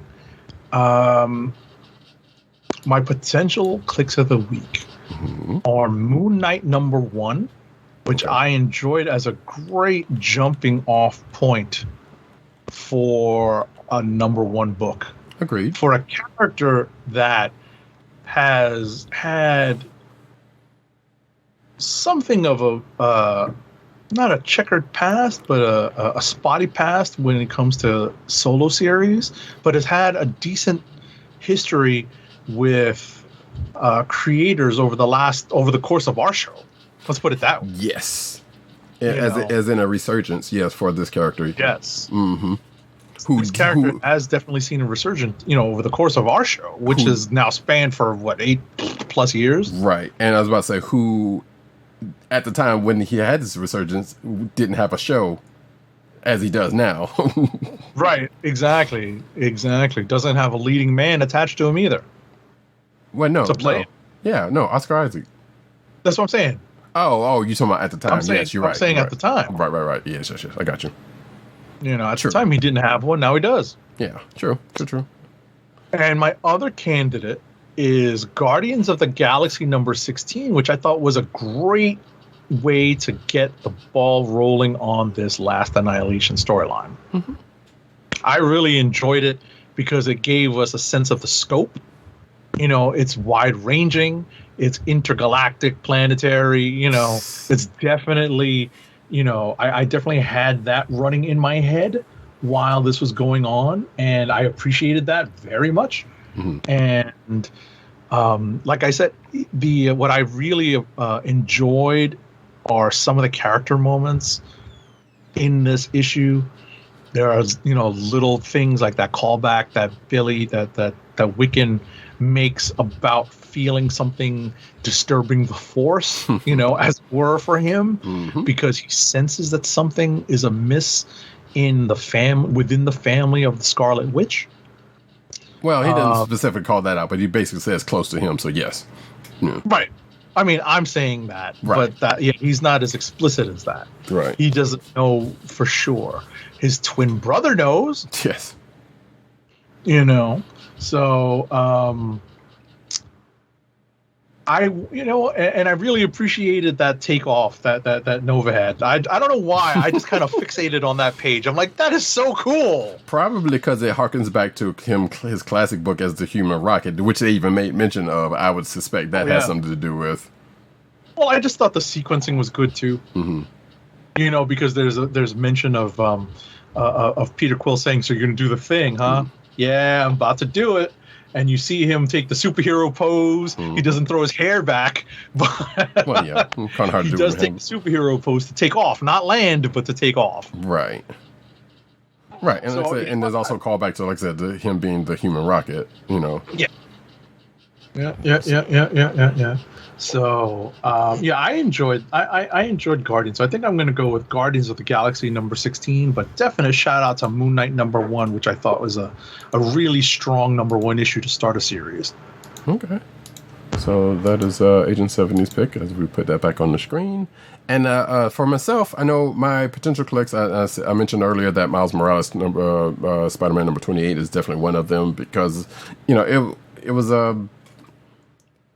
there were some good action sequences in that. Like pretty much they started off and like got to the point of like then the majority of the book was just whole action until the last couple of pages where there was a resolution of sorts to the situation, which, as we said earlier, kind of seemed a little soon. But nonetheless, so we don't know if that's the end of it or just like for right now type of situation. Also, Guardians definitely was a good book, and so I also enjoyed that as well. Kind of enjoyed Gamma Flight too. So. And also Moon Knight. Yeah, Moon Knight was definitely a pretty good. You know what? I am actually going to go with Moon Knight number 1.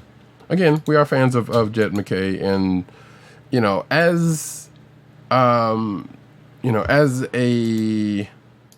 relaunch, it's not necessarily relaunching because, like we said, it's not like the character hasn't been around in the last couple of years specifically. But for new readers who don't know about the character going into the Marvel series that we know that is coming up, this is a pretty good introduction to the character. It gets you caught up. It definitely gets you caught up on the whole Mr. Knight thing. Yeah, or even his backstory in general, because like during going the crossover, we kind of see his history gets splayed out. Exactly.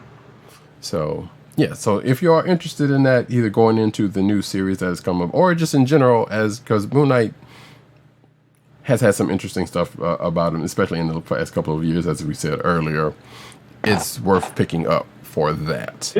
It'll be interesting to see how they portray his version of mental illness. In the show? Yes. Yeah, in the show, that dissociative identity disorder, I think it is. Mm-hmm. That's right. And how they decide to portray that will prove to be very interesting. True. And like I said, we do know that Oscar Isaac is the one that's going to be portraying them in the show. So yeah, that'll be interesting to see how he, what kind of a go he has at it. That being said, folks, we are going to... Right, exactly, and how they write it. Well, yes, especially how they write it. Mm-hmm. 'Cause that's gonna kill it if they don't do it properly. But I feel like with what they've been doing with the last 3 Marvel shows, I feel like it's in pretty decent hands if they get the right people to kind of keep going on that line. Because, like I said, the last three shows have dealt with some sort of psychological reasoning, or not reckoning, but resolution. Especially with coming out of the movies and what happens then, like this has characters dealing with stuff. This one should not be any different, despite this character coming in brand new and not being and not having that pre-existing context for us to draw from. Right. So, but I feel like they'll still continue down that road with that. All right, folks, with that, we're going to go into the news section, but first, an ad read. All right, our first ad read of the night is for Blue Apron's meal delivery service. Blue Apron, fresh ingredients and incredible recipes delivered weekly to your door. Skip the grocery store and make incredible meals at home with Blue Apron. Always shipped free right to your home. And now the listeners of the Comic Book Chronicles can get $30 off your first Blue Apron order. To place your first order with $30 off and to help keep our show free for you, go to our network website at cspn.us. That's cspn.us. Then click on the Keep Our Podcast Free link at the top of the page. From there, scroll down to the Blue Apron link and sign up for your first order. Blue Apron through cspn.us. Do it today. And now we get into the news.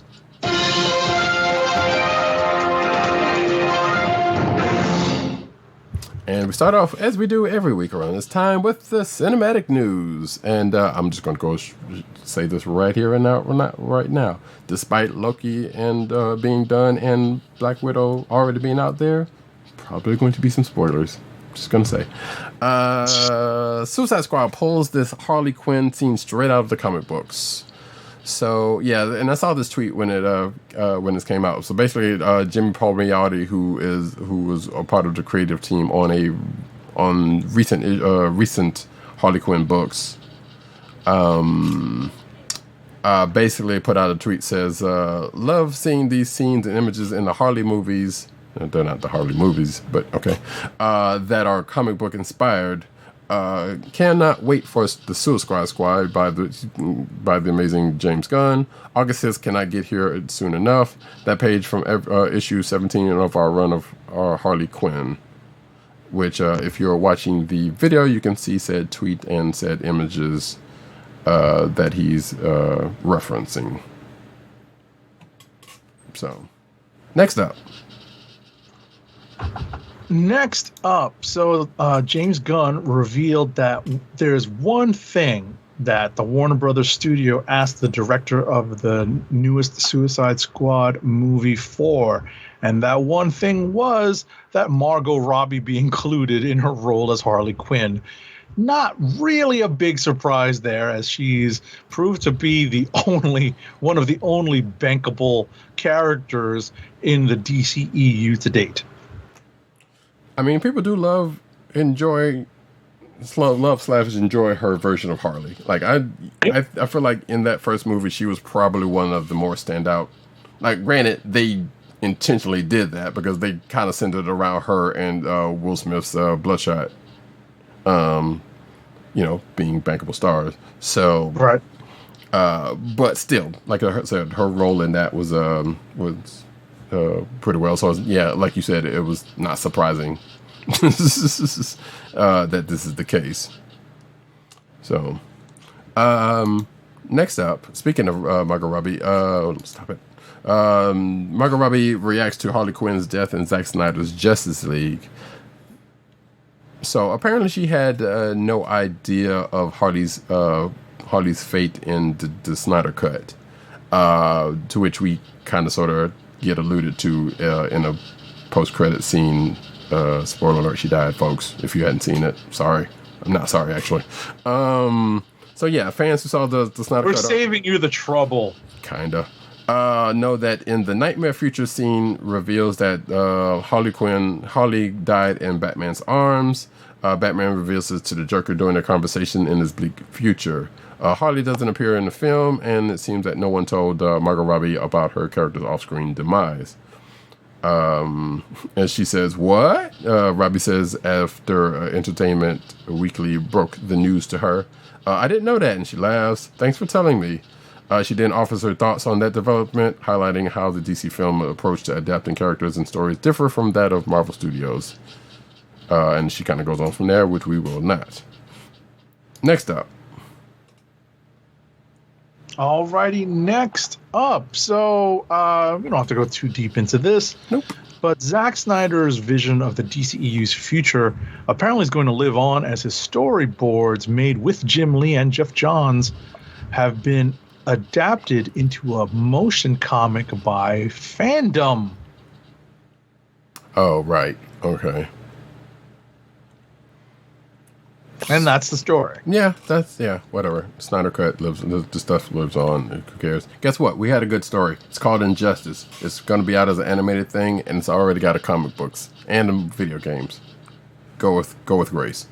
Next up, Shazam 2 director reveals new look at Mary Marvel and filming update.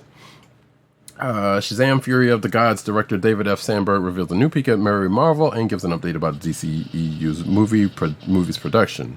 The sequel to 2019's Shazam isn't scheduled to arrive for another 2 years, yet work is already well underway.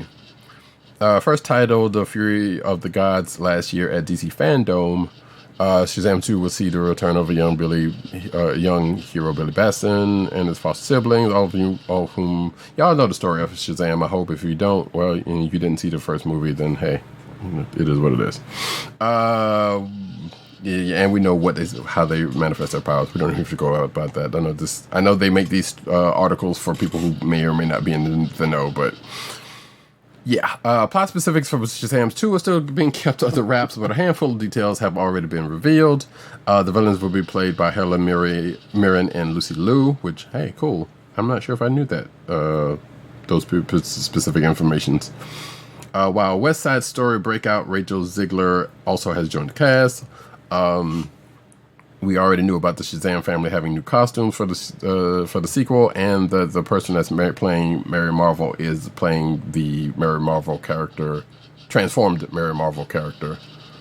Because of time passing. Exactly. So and we've talked about that. So basically, let's see. On Wednesday, Sandberg gave not Andy Sandberg, but gave a new Shazam's 2 update on social media. The director shared a picture of Mary Marvel, Grace Fulton, the aforementioned Grace Fulton. The image shows Mary in iconic pose for Rosie the Riveter. Looks to be a poster, perhaps hinting that the Shazam family will become celebrities in their community. And additionally, Sandberg revealed that that day was day 36 of the Shazam 2's shoot, which he said would be the last day for his other movie, Annabelle Creation, I guess. Sure. So there you go. That's that. And if you're watching the video, you can see the picture of the aforementioned possible poster, on the video, which you should watch sometimes if you're, because sometimes we show some things you might not be able to catch on the audio version. Next up, so Dwayne "The Rock" Johnson announces that Black Adam has finished filming. Great. The film is slated to hit theaters July of 2022. Roddykat, did you happen to catch an interview, an article? I'm looking for a link for it, a direct link for it, over at CBR, because apparently Dwayne Johnson has confirmed that he is not appearing in Fast and Furious 10 and 11, and apparently he and Emily Blunt were talking smack about Vin Diesel's acting abilities, or ability to teach acting, which I find hysterical. That's also a very low bar. Right. So I'm looking for a link now. But no, I did not see that. Because it is in CBR. But I will try to get this up to you. But yeah, I find that pretty interesting. I'm like, seriously? Like, you are in no position to talk smack about acting Dwayne Johnson. Pretty much. Also, again, low bar to go through. I'm like, really? Like, who didn't know that about these acting at this point? But yeah, we will try to get that when H70 shoots that along. We'll put that in the show. I was about to say also, like, Emily Blunt, maybe not like the best idea to like take shots at like a potential MCU co-star. Yeah, I guess that is also true. Because we know The Rock's pretty much not coming over to the MCU because he's just like, yeah, I'm Black Adam. That's my franchise. Yeah, for better or for worse. Exactly. So, that's just me, kind of putting my own editorial spin on it. Yeah, you're right. You're not wrong. You are not wrong at all. And again, if you're watching the video version, you can see the tweet that The Rock made on rapping Black Adam. Yeah, we'll see how that, we'll see what happens with that, because they still got to do posts and all that kind of good mess. Moving right along. Aquaman 2 star Jason Momoa teases a new look in the DCU sequel. The DC sequel. Jason Momoa has confirmed that he will start filming Aquaman 2 and teases a new look for Arthur Curry. In a video posted to Instagram, the actor said that I am finally in England. It is sunny out. It's amazing, and I'm going to start Aquaman 2 tomorrow, as of this article from a couple of days ago, as of this recording. This is the last day of the Brown. He said he'll be blonde, and they supposedly have more fun. I don't know about that. We'll test it out.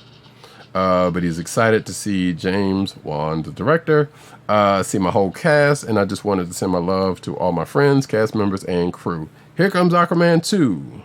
dressed like a bat. Hoo-ha. Okay, he didn't say that last part. I did. But, so the video was posted on July 19th, which means Momoa was set to start filming on July 20th with his new blonde hairstyle. So, I'm not sure how to feel about that. Because What's that? That he's going blonde? That he's going blonde, right. I don't know. Maybe it's a side effect of something. No. Being in the ocean too long. I don't know. Because, well, I don't know, but I don't know. I don't feel like that's something they had to. Obviously, we know that classically Aquaman is blonde. Like, he's white. He's a white dude. I don't know why they had to make this change. That's just me. It is, and we've seen the classic suit with him with this brown hair. So I still don't know. Like, I'm not pushing back on it that heavily. Like, we'll see how it goes. But I'm like, that seemed like a weird choice to make. That they felt like that they had to do. Nevertheless, pushing on. Just a moment. I am cutting and pasting a link so that Roddykat can see exactly what I was talking about earlier. Our next story is related to CW's Batwoman.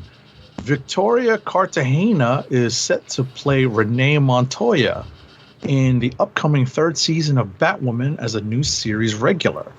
So that's pretty cool. Yeah, apparently no relation to Fat Joe. Oh, no. I saw the name and I had to look it up, so yeah. Exactly. But yeah, I'm like, that's cool. I wonder if she's... Oh, okay. Thanks for the link. I wonder if she's going to become the Question, which we know Renee Montoya does. So we'll see. Yeah, in the comics. Right. Yes, definitely in the comics. Yeah, and I believe currently in the comics still is the Question. Yeah, that's my understanding. Yes. Next up, Jellystone art assembles the Hanna-Barbera universe. So HBO Max's artwork for its Jellystone series assembles the many characters of the animated Hanna-Barbera universe featured on the show. Excuse me. Developed by C.H. Greenblatt, Chowder and Harvey Beaks, rather. Jellystone, and there's an exclamation point there. That's why I'm saying it like that. Reimagines cartoon icons like Yogi Bear, Boo Boo, Huckleberry Hound, and Jabberjaw as citizens of the titular town, a place where, per its synopsis, they live, work, and play, and, as is often the case, destroy the town in some silly war together. The series' art offers a better look on just how massive the show's animated ensemble actually is, with Yogi, Boo Boo, Cindy Bear featured front and center. So, again, if you are watching the video, you can see the artwork therein, and apparently the series will start streaming on HBO Max starting, as of this recording, July 29th, which today is the 22nd. So, next week. I don't know how to feel about that art style, but okay, sure, it's a thing. Next up, Rachel Weisz reveals which Black Widow co-star, quote unquote, upstaged her. So, Rachel Weisz, who played Melina Vostokov in Marvel Studios' Black Widow, pointed out that she felt upstaged by one group of her co-stars during the film's production. Spoiler alert, because they don't show up in the trailers. Spoiler alert. She's referring to the pigs, specifically the ones that she's working with, and the one that apparently resembles Red Guardian. indeed. Some would say she went hog wild with that, but not really. Next up, how Black Widow, speaking of, like I said, there's spoilers kind of sort of bound for any of these and all of these, or for most of these. How Black Widow kept Taskmaster's identity a secret during filming. Actress Olga Kurylenko explains how Black Widow managed to keep Taskmaster's identity a secret while making the movie. The MCU's Phase 4 officially kicked off earlier this year, but it reached a major milestone last weekend with the release of Black Widow, its first movie. Scroll. Though the Red Room's leader, General Dreykov, is Black Widow's real overarching villain, the main antagonist for the threat is Taskmaster.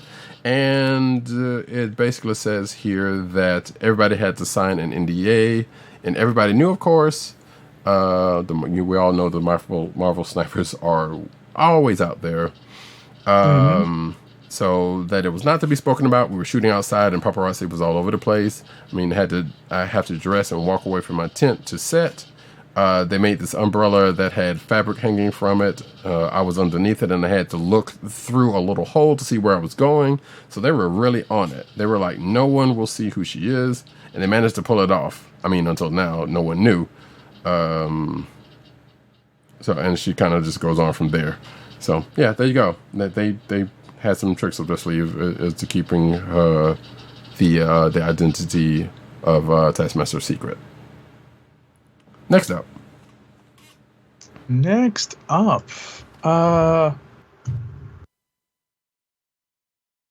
Black Widow actress Olga Kurylenko, who played the Taskmaster,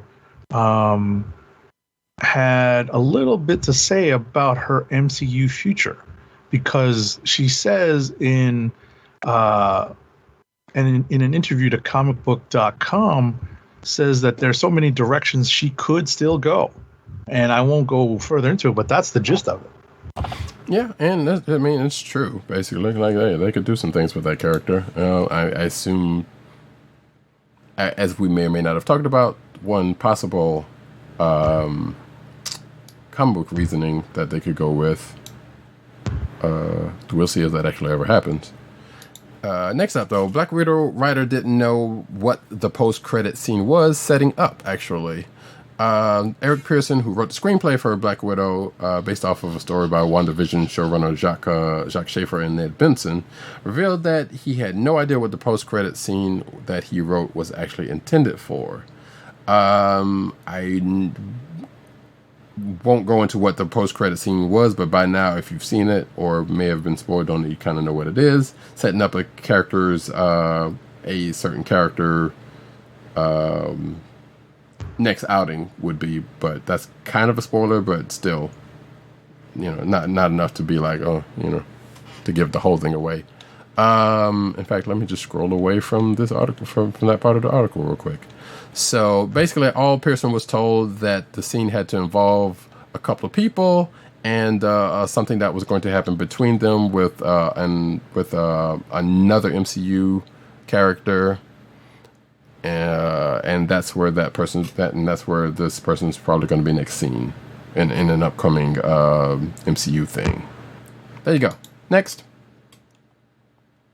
Okay. What are we up to? Claiming to be the first mutant, is that me? That's you. Black Widow actor claims to be the first mutant in the MCU. We beg to differ. It's, I believe, much more of an Easter egg than anything, but it's still cool to think that this could be, in fact, the first mutant appearing in plain sight. So I put this in here because we never actually did talk about this part as being a thing, but we also recognize that because of another character that is featured in this, features in the movie, not surprising that someone else that's related to them would show up. Right.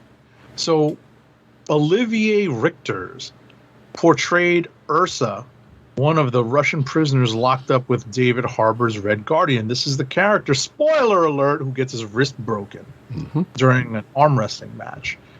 Richters has now confirmed he was indeed portraying Ursa Major, who is in the comics a mutant member of the Winter Guard, Russia's version of the Avengers for longtime fans pre fall of the Soviet Union, he was in fact a Soviet super soldier. So, this character has a long history in the Marvel Universe. According to Richter's claim, this means mutants are now part of the MCU, all thanks to Black Widow. We're inclined to, holy cow, that dude is gigantic. If you scroll through this article, Yeah, the dude's ripped and big and tall. Cow. Yeah. So yeah, he goes on Instagram by the Dutch Giant, and I'm not sure who he's standing next to, but holy cow, that dude is gigantic. I think this was one of the other dudes in that son. scene. Yeah, this was the other dude in that scene that went before him, I believe, if I'm not mistaken. Okay. Yeah.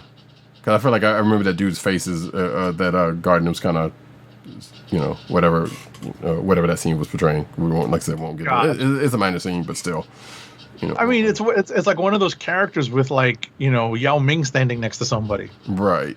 It used to be Shaq, and then it was Yao Ming. Mm-hmm.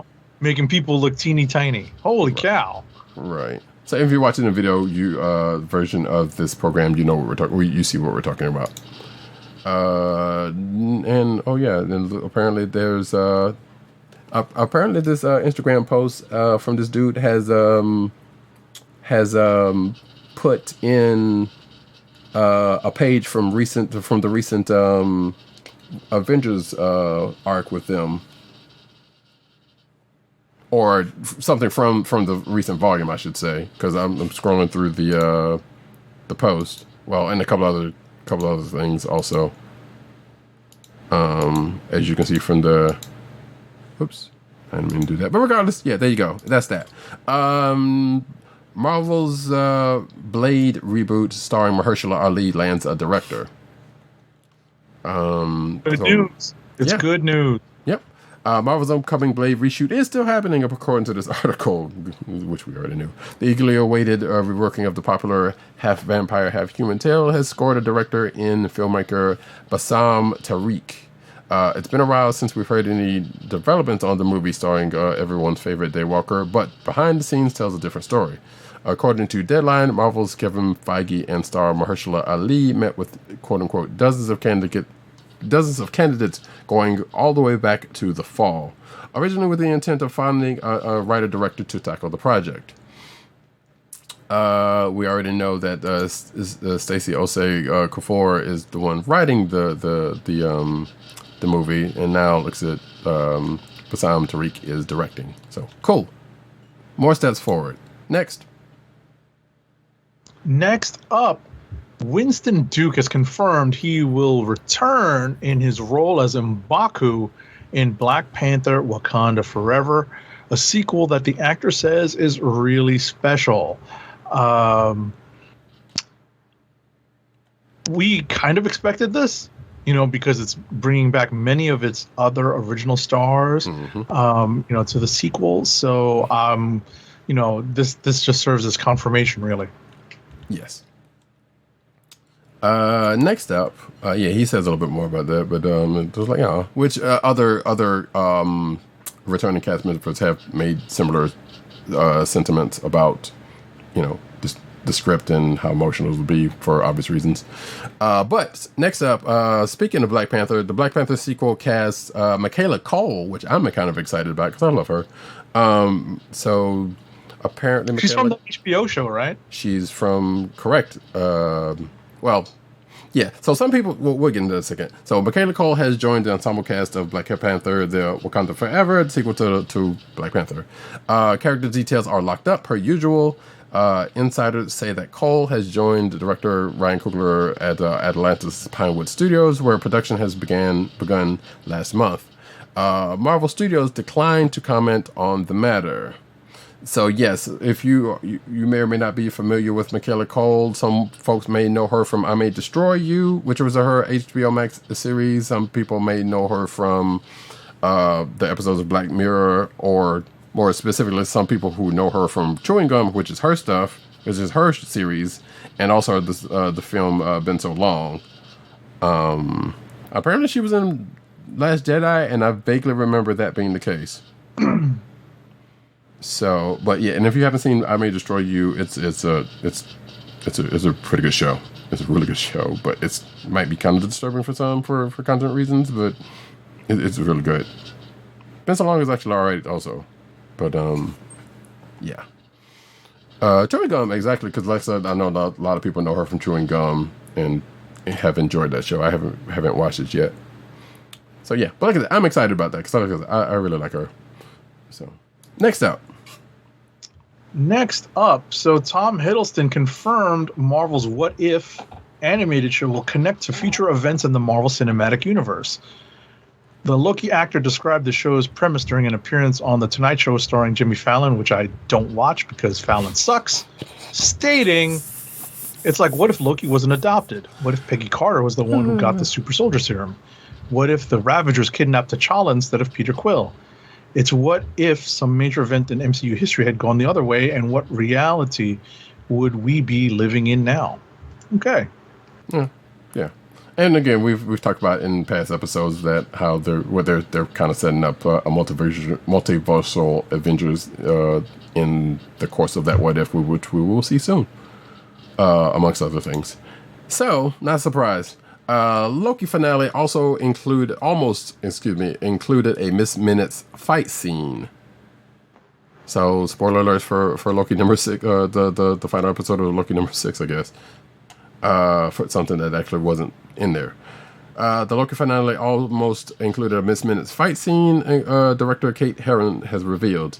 It was fun that you got a sense of there's something a bit more sinister going on with her. Herron told Marvel.com, we always had a version where Loki and Sylvie kept meeting her at the Citadel. At one point, we all had a fight scene with Miss Minutes in the Citadel. We had all kinds of stuff for her. And it says like Miss Minutes became the devil on the shoulder and trying to tempt both Loki and Sylvie, as we did actually see. I will go ahead and take this next one since it's also related, because Loki director explains that Miss Minutes jump scare that does actually happen in the course of that episode. Let's see. It basically says here that in an interview with Esquire, which is probably where that last bit also came from, Herron talked about filming the introduction to Majors' character as well as the Miss Minutes jump scare. The director, who will not be returning for season 2, was asked what went into the decision to make her memeable, creepy. Thank you. You work out. Sorry. Memorable, creepy apparition.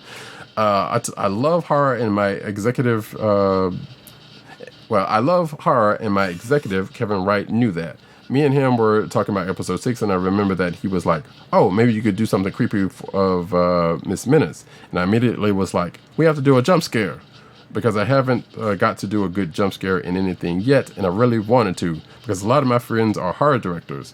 I was like, I can't let them down, so I was really excited to have a shot at doing a jump scare. And Miss Minutes, it was really fun testing it because we'd kind of brought different people into the edit, and it goes on from there. So, yeah, I mean, I don't know, did that actually work for you, the jump scare? The supposed jump scare? Yeah, I didn't really get a jump out of it, but I definitely understood it. Right. Yeah, it's kind of same. So I was like, yeah, all right. Just yeah. Well, because it was definitely a jump scare for the characters. Right. But may or may not be for the audience. But it definitely was for the characters. So anyway, next up. Alrighty, so Loki director Kate Herron told Entertainment Weekly that in addition to casting Jonathan Majors as the elusive Time Variance Authority founder, spoiler alert for Loki, He Who Remains, they also let him play the Timekeeper automaton similar to the Wizard's iconic projection self. The Wizard I'm referring to is the Wonderful Wizard of Oz. So it is a performance that doubles as an homage to the Wizard of Oz movie. And not a big surprise if you are familiar with both of those things. I mean, if you are familiar with Wizard of Oz, because they even kind of, I feel like they even alluded to it within the episode proper, in a way. But hey, Marvel VP confirms Hawkeye and Ms. Marvel will premiere before the end of 2021. Victoria Alonso confirmed that Hawkeye and Ms. Marvel will premiere on Disney Plus before the end of 2021. Marvel Studios kicked off Phase 4. We already know this with WandaVision. Yada, yada, yada. Loki's wrapped up. What If is coming soon. And, of course, we already know when they were originally announced. But it appears that both will arrive on schedule, according to Variety. And Victoria Alonso, as I said, confirmed such thing. We just still don't have a firm date on it.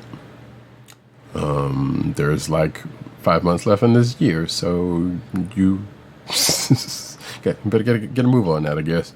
So there you go. Next. Alrighty.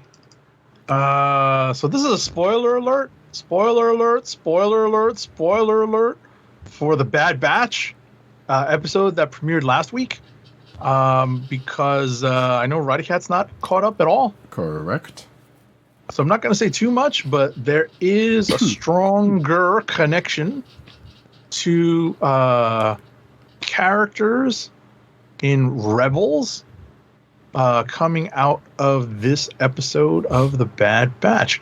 And it's no surprise because of the time and the places that The Bad Batch is set in, that events that would bleed out of this particular series, which is essentially set between Clone Wars and Rebels, would bleed into Rebels. It's just, pretty much a matter of fact. Right. So it's not a big surprise. But it does have a direct link to a specific character in Rebels. That the permalink... One of the leads, yeah. Right. That the permalink already spoils.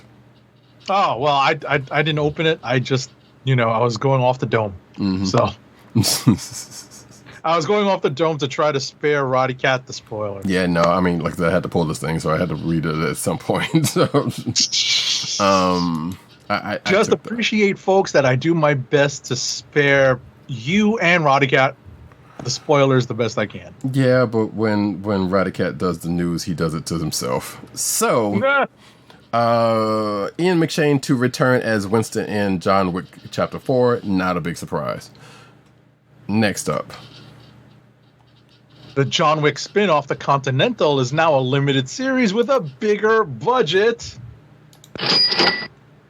And it's hired director Albert Hughes and reworked the premise into a 3-night limited event series. The Hollywood Reporter says that the Continental show is going to be 3 90-minute specials with a budget that now rivals some movies. Sources say filmmakers now have a $20 million budget to use for the limited event. Okay. AKA, we should probably do a little bit of something close to what Marvel's doing with their Disney Plus shows. Yeah, see how the ripple effect works? Pretty much. Snake Eyes final trailer brings Cobra out of hiding in theaters this weekend. So yeah, they've been really pushing these trailers. They're trying to get people into theaters despite the fact that, COVID variants are running rampant around the country. Yep. I watched this final trailer. A lot of it is still this stuff that we've seen in other trailers before, which I guess maybe some newness or mixed differently in.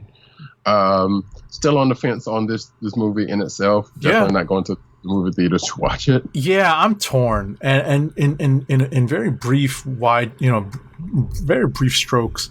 I've said that I have very mixed feelings about how they're going to portray Snake Eyes' origin. I remember as a kid, I still have my comics that I bought, and I rebought them. Believe it or not, I bought them as second prints, and then I bought them as first prints, and got Larry Hama to sign them. Nice. Because it's awesome that Larry Hama wrote them. But I remember reading and being disappointed that Snake Eyes was a white guy.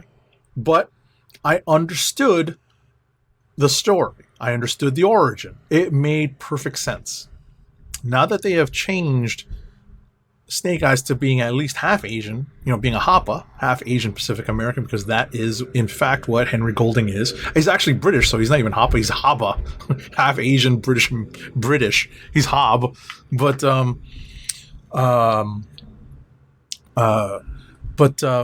it appears to me from the trailer. Obviously, trailers are deceiving; they're just meant to sell people into coming in to watch the movie. It appears that they have done more to change his origin, in addition to making him half Asian. And I'm not so sure I'm happy about that, because there are some characters that play big roles in his origin and some events that play big roles in his origin. Namely being a veteran. Obviously, they can't be veterans of Vietnam anymore, right? And, but we see how they do that with the Punisher. They just rubber band the timeline up to a more current war. And, and it seems that the role that the somewhat important role that Stalker plays seems to be absent in this version. That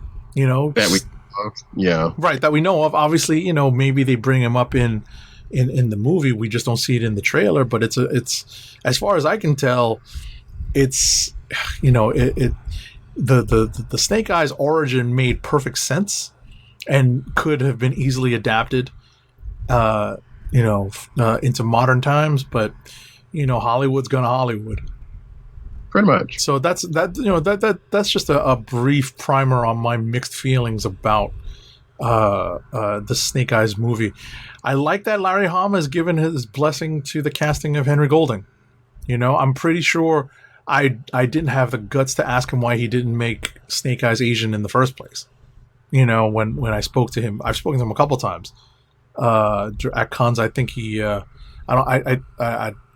don't know if he's ever actually answered that question or been asked that question before on the record. So, but it's nice that, he's, as a Japanese American, he's cool with the casting of an Asian actor into the role of Snake Eyes. I just hope that they do the character justice. Yes. And not Justice League. Oh no! Roddykat's on a roll tonight. Moving right along. Hey, guess what, folks? Slightly unsurprisingly, a new G.I. Joe animated series is coming in 2022. Off the fact that the Snake Eyes movie is on the way. Word of the new animated series came from His Tank, apparently. So I guess this is still a report/rumor, because this doesn't sound like an official site. But it says here in this article, a reliable source when it comes to anything G.I. Joe related, which pretty much says report, just screams report, rumor site. Who was at Licensing Con Brazil, which featured a presentation by Marcelo Massadi, head of licensing for Hasbro Brazil.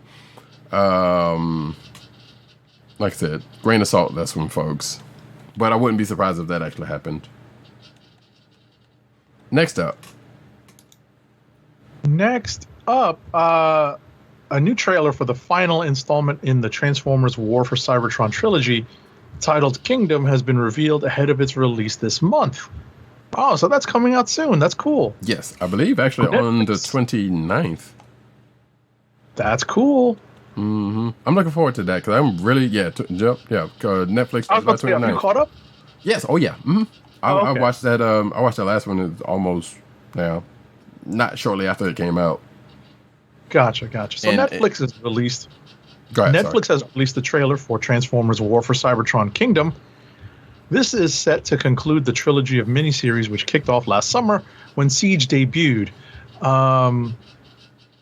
which was followed by Earthrise. Now, Kingdom is set to bring the latest battle between the Autobots and Decepticons to an action-packed conclusion, and this time the Maximals and Predacons are along for the ride. Beast Wars is making a comeback on the small screen this summer. Have you watched this trailer? Because if you remember, have not. Oh, so I saw the trailer before I even saw this article. Okay. And I'm still like, because even coming out of Earthrise, I'm sitting like, how? Because obviously they teased the fact that this was happening. So I'm still like, how are they even doing this? And we know there is some sort of time shenanigans or something going on, because we still don't know how. Well, there are elements of it that we still don't know how they're doing. They're just kind of messing around with some stuff. But it was intriguing enough to be like, all right, I want to see where this goes. And yeah, you should watch this trailer and let me know what you think. Because the way they seem to show, hopefully it's not too late. Yeah, because the way they seem to set this up is like, okay, sure. But we'll see. Like I said, moving right along, just to kind of not belabor that. But I'm looking forward to seeing it. Witcher, Nightmare of the Wolf reveals trailer, voice cast, and a hunky young Vesemir. So Netflix released a new teaser trailer for the upcoming Witcher anime film Nightmare of the Wolf, along with confirmation of the main voice cast and a bunch of character images. The teaser begins with a voiceover from a young Vesemir, who recounts a skewed tale of a Witcher's role on the continent. We then see Vesemir hunting monsters in his prime, revealing his kind's true purpose. In addition to the teaser, Netflix confirmed that Vesemir will be voiced by Theo James. Tetra will be voiced by Laura Pulver. Deglin will be voiced by Graham McTavish. And Lady Zerbst will be voiced by Mary McDonnell. Stills of all 4 characters are in this article below, as well as the teaser. So if you're a Witcher fan and know anything about those characters, or at least Vesemir, probably more specifically, I guess that's something for you if you're interested. Next up. All right, next up. Star Trek Discovery Season 4 will define Michael Burnham as a captain. Burnham took the captain's chair of the USS Discovery in the 3rd season finale, and the upcoming 4th season of the Paramount Plus show will define what it means for her to be a commanding officer. Okay. Yeah, which is even coming into the Discovery in the 1st season, it was like, well, we assumed it was assumed that she was going to be captain already, and that didn't end up being the case. In fact, far from it, or at least, but it started coming back to the other way in subsequent seasons. So, and finally got her to where she's at. So, like I need to catch up on Discovery. That's pretty cool. Spider-Man's, I think this is the last. Yes, this is the last one in cinematic news. But J.K. Simmons' J. Jonah Jameson screens test surfaces online. So apparently this comes from some Twitter account, and this is pretty much captioned Spider-Man 2002 J.K. Simmons' screen test for J. Jonah Jameson. And there's a link to the tweet and the video of the tweet in the article. So if you are so interested in it, you can check it out. Next, we're going to move over into the comic book news.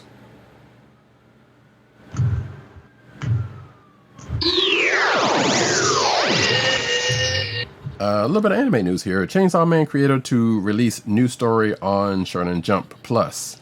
Chainsaw Man creator Tatsuki Fujimoto's latest one-shot manga will premiere on the online Shonen Jump Plus service and app on July 19th, which means it's already out there. According to a weekly Shonen Jump news, Fujimoto's latest work is a standalone story called Look Back. The one-shot manga will be 140 pages long and described as a large feature film. This will be the 10th one-shot manga that Fujimoto, who's best known for the creator of the Dark and Violent Chainsaw Man manga series, who is best known for the creator of it. And I believe Chainsaw Man is getting an anime by Studio Mappa, yes, who did Attack on Titan and Jujutsu Kaisen. So if you like either one of those, or both of those, you might be interested in that because of the studio behind it and possibly the story. Next up, Christopher Judge, the voice actor of God of War's Kratos, will be lending his voice to King T'Challa, Black Panther, and Marvel's Avengers the video game when the War for Wakanda expansion launches later this year. So cool. Good to see Teal getting some more work. For those who know him from Stargate SG-1. Marvel fans can build their very own Lego Captain America shield. And I know Agent 70 is like, well, actually, I don't know that actual shield. I'm sure he's looking at this like, I would never do this. Pretty much. Because this seems very involved. So Bricker Builds announced a brand new model of Captain America's shield made entirely of Lego bricks. The shield weighs 110 ounces and measures 24, I guess, centimeters, or I'm not sure what, in whatever, 608 millimeters in diameter, retaining accuracy to its counterpart in the MCU. The build features the Avengers' signature red, white, and blue colors, sporting the star in the middle, and can be either worn or displayed, apparently, as the picture in the article notes. You know what? Godspeed to the people who have that kind of time on their hands. more power to you if you want to build a Lego shield. Just that looks like a nightmare if you try to step on it. Yeah, apparently it is made out of nearly 3,000 Lego bricks, according to the article. Yeah, 2009. I scrolled through it real quick. It was like 2,904 Lego bricks to be precise. So yeah, that's a lot. Yeah, I'm not trying to do that. I'm actually disappointed in myself for not buying the Hasbro Marvel Legends comic book Captain America shield. I obviously still have the movie shield, but the comic book shield is rendered in a red, white, and blue, as opposed to this being kind of like a red metallic finish, which is the substitute for the white and blue. Gotcha. That's the way. It's kind of like a silver. That's the way it's depicted on the shield, which is fine. It's still great, but I kind of regret not buying the comic book version. Hopefully they reissue it, because I think in resellers' hands it's on the more expensive side now. But next up, Marvel Legends, and we talked about this. Well, I was about to say this is my story. Yeah. I'm trying to take my story. All right, fine. It's my turn. It's my turn. Well, and I know you were excited about this also, so. Yeah, Marvel Legends HasLab Galactus official images and info from Hasbro. So the article that Roddykat is scrolling through is going to show some of the pictures that, because we talked about it last week, of the HasLab Galactus. And I don't know if you have the latest news, but they did drop some news. I want to say it was today at some point. I saw it online where they're teasing some of the stretch goals in an image, similar to these, that has silhouettes of two characters who are essentially heralds of Galactus, and it's pretty obvious who they are. And spoiler alert, it's probably a reissue of the Marvel Legends Silver Surfer. That was a Walgreens exclusive that was hard for a lot of people to find, but I got one. And Frankie Ray, one of the characters who has taken on the name of Nova. Oh, cool. So far, those two appear to be at least one set of stretch goals for the Galactus. So they have a goal of 14,000 backers. They are at 8,000 something right now. I still have not backed this. I'm on the fence, but I'm leaning towards getting it. So, unlike the Sentinel. He's probably going to get it. Listen, that thing's gigantic. It's like it's like 3 feet in chain. It's not quite 3 feet. So, that thing's going to be, up there on the top shelf. It's not going to fit on the middle shelves, folks. I feel like somewhere either offline or off mic or even on, I feel like you said that if there was a Galactus figure, you would. This is the one I would jump in on. Yes. Yeah. That's why I'm definitely I'm considering this. It's the price tag and trying to legitimize an action figure that big just sitting on your shelf. And having to take it apart, probably having to take some of it apart to put into storage. That's you kind of wince every time you think about having to do that, but at the same time, it's Galactus. It's gigantic. It's going to be huge, so it'll be fun to look at.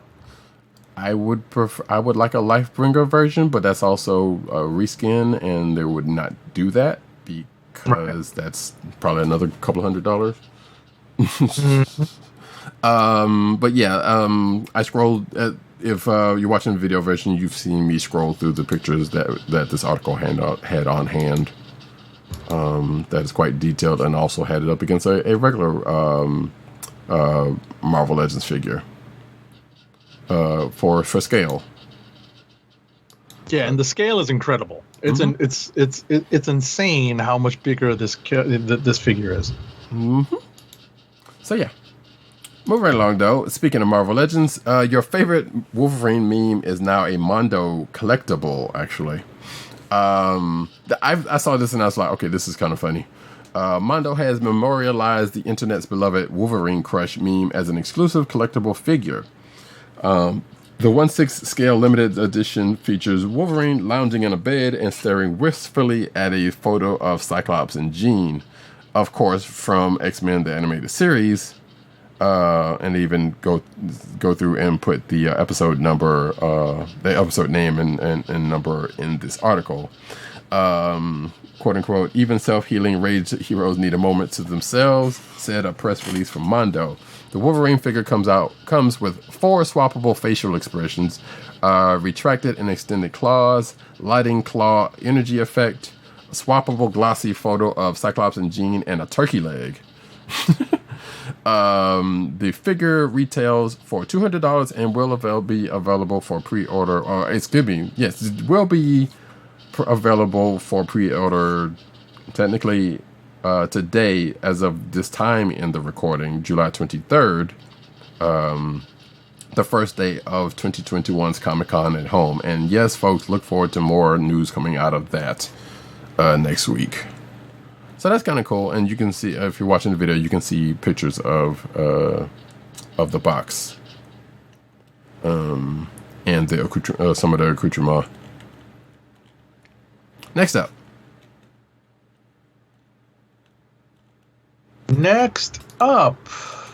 Oh, I scrolled too far. Okay, Star Wars' newest bounty hunter is working for Solo's Kira. So this is part of the Star Wars War of the Bounty Hunters crossover event.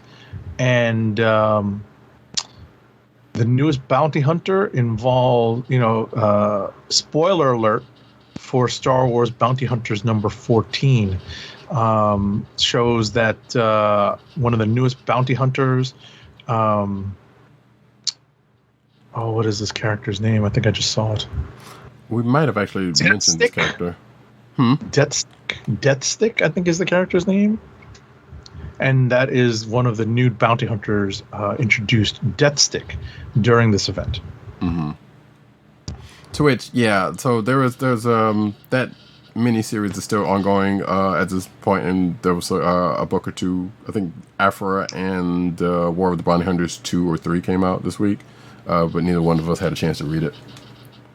Read any of those, actually. So the Hellfire Gala Aftermath hits home in Marauders 22. We talked about that earlier, so we don't necessarily have to go about it right now. Moving right along.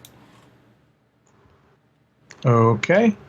Next up, Marvel reveals its 5th local new Captain America is an active duty military officer. So yeah, that is something that's due to come out. It's still a while away. We've only just had 1 issue of this series so far, and I believe he is an active Air Force officer. And it's based upon a real-life person that Christopher Cantwell, the writer, met in person. Mm-hmm. Yeah, apparently this person is going to have their John Walker moment, but probably is not going to end up the same way. As tragic. Yes. Yeah. So yeah, there is that, and we'll probably be talking about that whenever that issue comes about, I suspect. Eternals Forever #1 pits Ikari against his fellow Immortals. In advance of Marvel Studios' upcoming Eternals film, a special new one-shot from Marvel Comics called Eternals Forever will be published to better acquaint or reacquaint readers with these powerful immortals. Hey, guess what, folks? There's an ongoing series right now that you can also do that, called the Eternals. Set at a turning point in Eternals history, Eternals Forever will serve as a modern entry point into the world of the Eternals, reads Marvel's description of the special. This one shot will reintroduce fans and newcomers to heroes such as Icarus and Sprite, along with the Deviants, who will stop at nothing but all-out war. After the Deviants capture and brainwash Icarus and is into assassinating Ajax, it's up to Gilgamesh, which is kind of funny because I just got caught up on Eternals and Gilgamesh shows up. It's up to Gilgamesh and Sprite to stop him. Will the Eternals be able to save their fallen brother, or will Icarus remain a sinister agent of the Deviants? And I believe this is going to come out... Oh, wait, it says here, Eternals Forever comes as the aforementioned Eternals ongoing series by Kieran Gillen, and he said Reback goes on hiatus after July 28th, Eternals number 6. Marvel has no plans for issues of that series in August or September, and its plans beyond that have not been disclosed. So, Eternals Forever goes on sale October 13th. Just in time for Eternals, the movie comes out 3 weeks later. There you go. Next.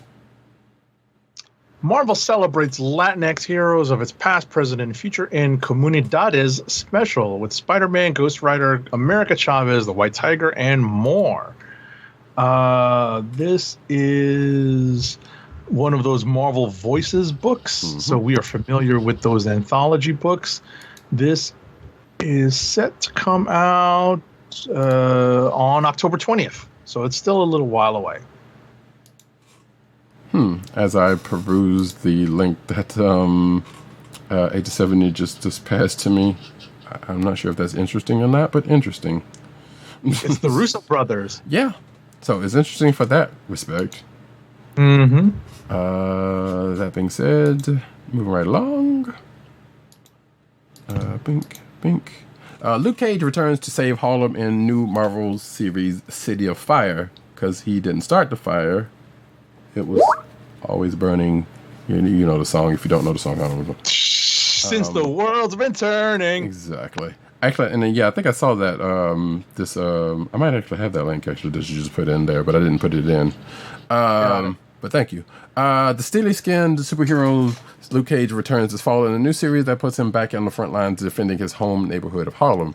In Luke Cage City of Fire, acclaimed comics writer artist Ho Chi Anderson partners with several artists on the 3-issue story pitting Cage against New York City Mayor Wilson Fisk and a group of vigilantes known as the Regulators. Mount up. Obviously, that last part was added for effect. In the new series, a shadowy rogue group known as the Regulators are terrorizing ordinary citizens in New York City. Luke Cage is called to action when a black man in his community is murdered by a crooked police officer, reads Marvel's description of Luke Cage's City of Fire number 1. Luke Cage quickly crosses paths with Daredevil, who is determined to bring down the Regulators no matter the cost. But Mayor Fisk is equally determined to use them to tighten his grip on the city. There is unrest in the streets, and it's up to Cage to keep the city from going in flames. So it says here that City of Fire will be Anderson's first long-form work for Marvel after making his debut in the company's recent Marvel's Voices Legacy number 1 anthology. He's best known for his Martin Luther King Jr. biography King, and also authored books such as Scream Queen and Sand and Fury. Superhero comics fan from early age, Anderson also wrote and drew the 1996 milestone media series Wise Son, the White Wolf. Can't express how excited I am to be doing a project with Marvel and about the level of talent they lined up to work with me, says Anderson in the announcement. Farhad Karami, 2019 Top Cow Talent Hunt runner-up, is drawing Luke Cage number 1. Ray Anthony Height illustrating number 2, and Sean Damian Hill taking on the last issue. Tauren Clark has drawn the cover for the first issue. And again, that goes on sale in October, which I guess I'll take this time to say that I haven't seen Marvel solicits yet, but I know if they're not out as of this recording, they are coming. But DC's solicitations for October has dropped. Right. So some news will be coming out of that. Next up. Harry Truman, Doris Day, Red China, Johnny Ray, South Pacific, Walter Winchell, Joe DiMaggio. You put it in my head. I had to look up the lyrics because I remember them pretty well, but I wasn't sure. Nice. Thank you, Genius, for correcting all of our screw ups in terms of figuring out lyrics from back in the day when we didn't have those kinds of resources. True. All right, Marvel and DC are both setting up huge vampire wars. Is it the Philadelphia effect? I don't know. A new announcement from DC has confirmed that the Justice League will be fighting vampires around the same time as the Avengers in their own universe. What a coinkydink. DC versus Vampires is a new maxi series coming this fall, which will see the Justice League battling the classic blood-sucking creatures of the night just in time for Halloween. However, it happens to coincide with all the setup Marvel Comics' Avengers and X-Men have had in the last year, teasing a massive war with Dracula and his vampire nation that will come to fruition around the same time. As a result, Marvel and DC will seemingly be going head-to-head with respective vampire narratives right around Halloween, and it's going to be interesting to see how each publisher respectively tackles their narratives. Okay. Also not surprising, because if we have said many and plenty of times on this show that there's nothing new under the sun, and they crib on each other's notebooks early and often. Yep. So the fact that this stuff is coming out even at the same time, not that there's always been, usually you see one, you see the other do something similar right after that, or right around the same time. So Yep. The man who retired Batman Peacekeeper, the man who retired Batman Peacekeeper explodes in Secret Files special. So the dark origin of Batman's future state adversary Peacekeeper 01 appears to be revealed in the just announced Batman Secret Files Peacekeeper 01 one-shot.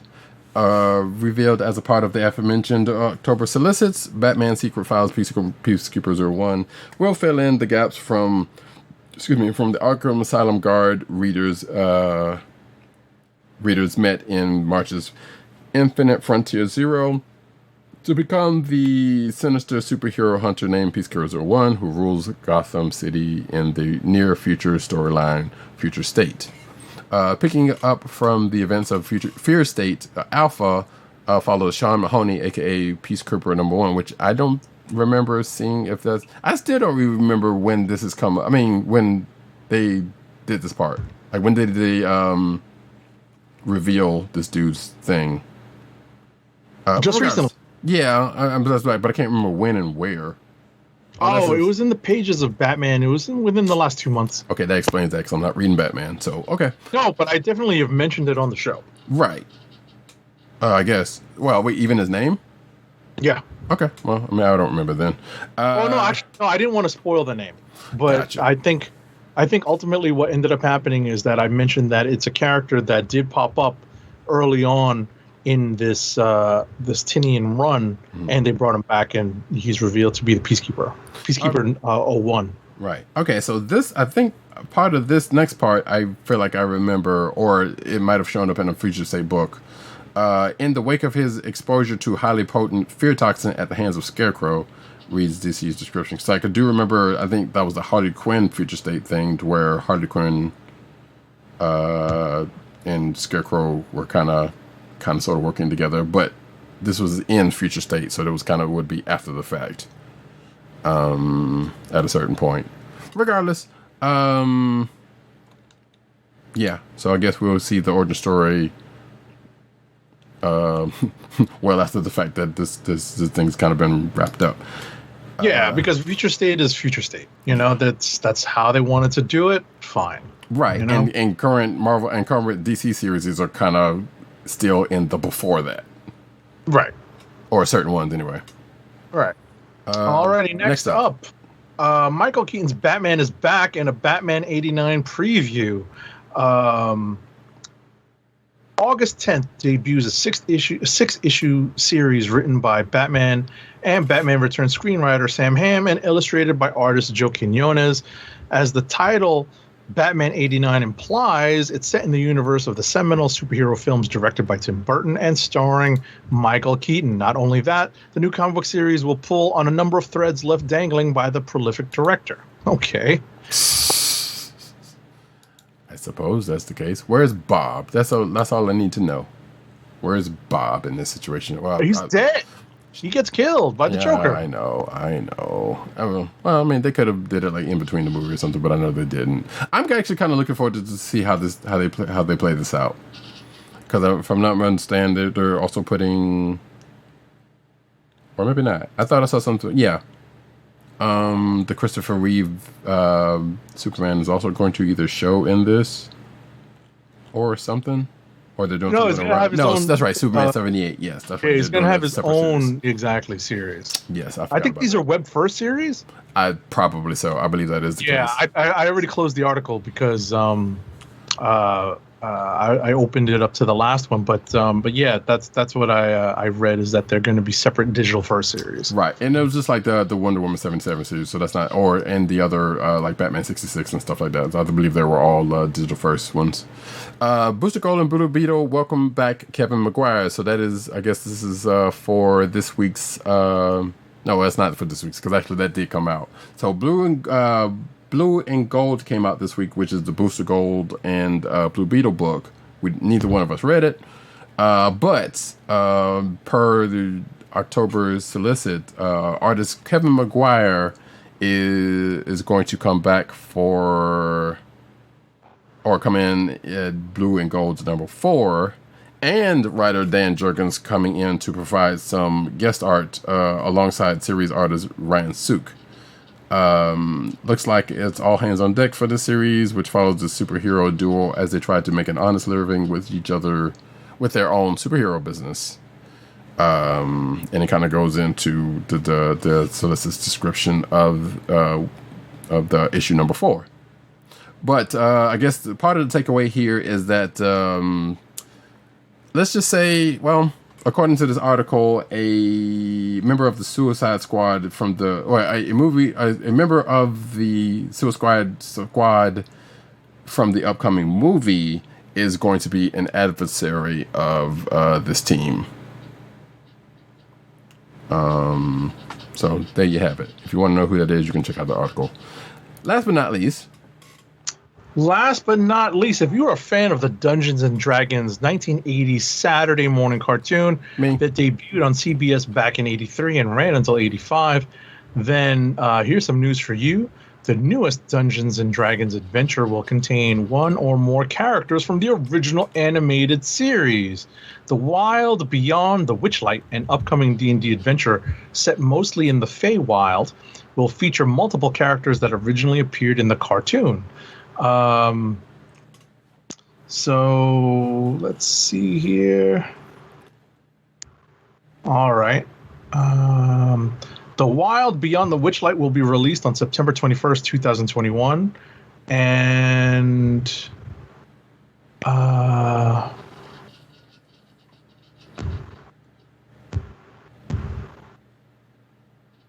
okay, yeah, so this is something that I guess you can get online on the D&D website. I believe so. An adventure that you can purchase and participate, and so you can participate in the campaign. Right. I don't think it names who. I thought I saw something that named a couple of potential characters from the show that will probably show up, but this article doesn't seem like it says so here.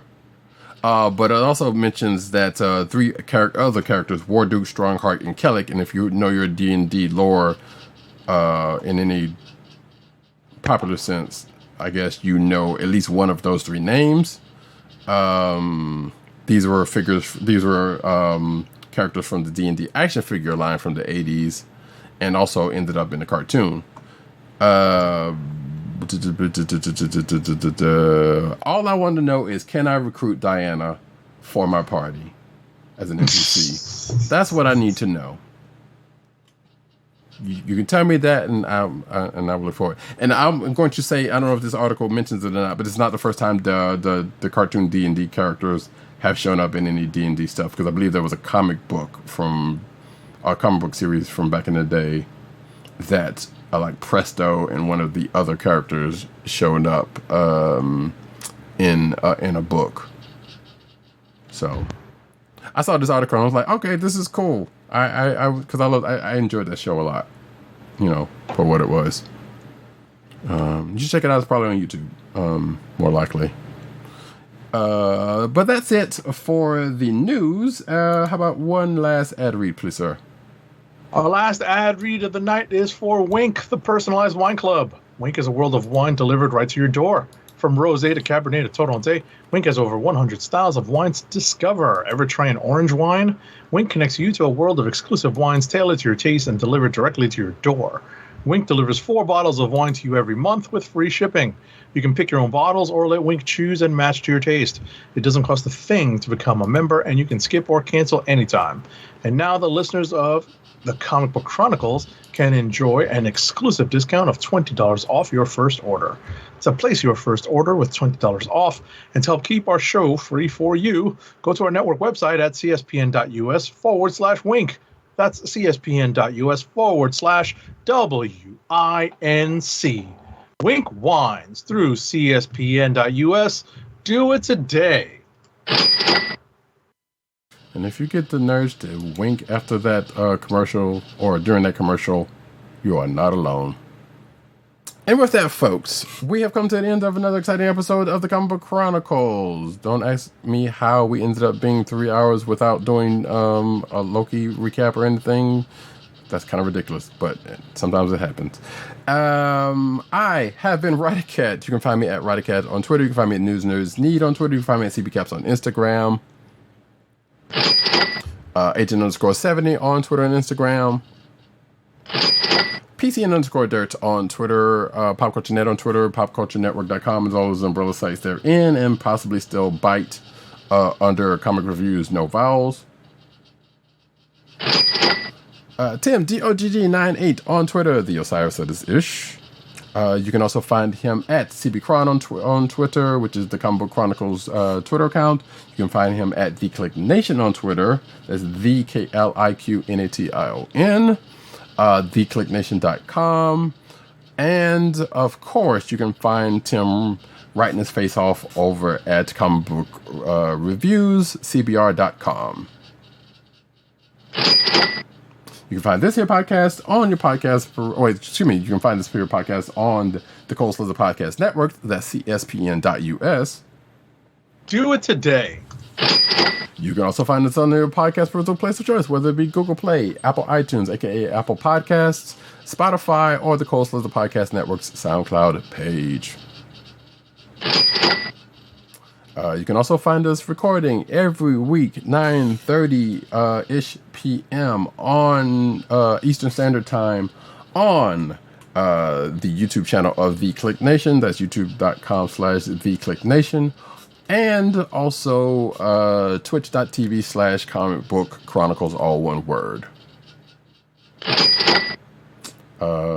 Audio will come out a couple of days later, usually around Sunday, on the aforementioned podcast perusal places of choice. So join us here next week, folks, as we do another round of these here comic book reviews and views and news. I don't think there's anything coming up, like I said in the beginning of the show, until a couple of weeks, so here we are. We might talk briefly on Masters of the Universe. We might talk briefly on anything. Who knows? Maybe I will talk about Ted Lasso. So maybe. You never know. Well, I mean, yeah, it's a little outside of our purview, but yeah, anything comes up on the show. We've definitely gone outside of our purview on a few different occasions, so not outside of the possibility. And it looks like, yeah, I was about to say the Transformers is going to come out possibly the day we record, so I don't know if we'll have time to. Right, it'll be I was about to say it'll be the episode after. Right. To bring that up. Nevertheless, this, folks, has been the Comic Book Chronicles.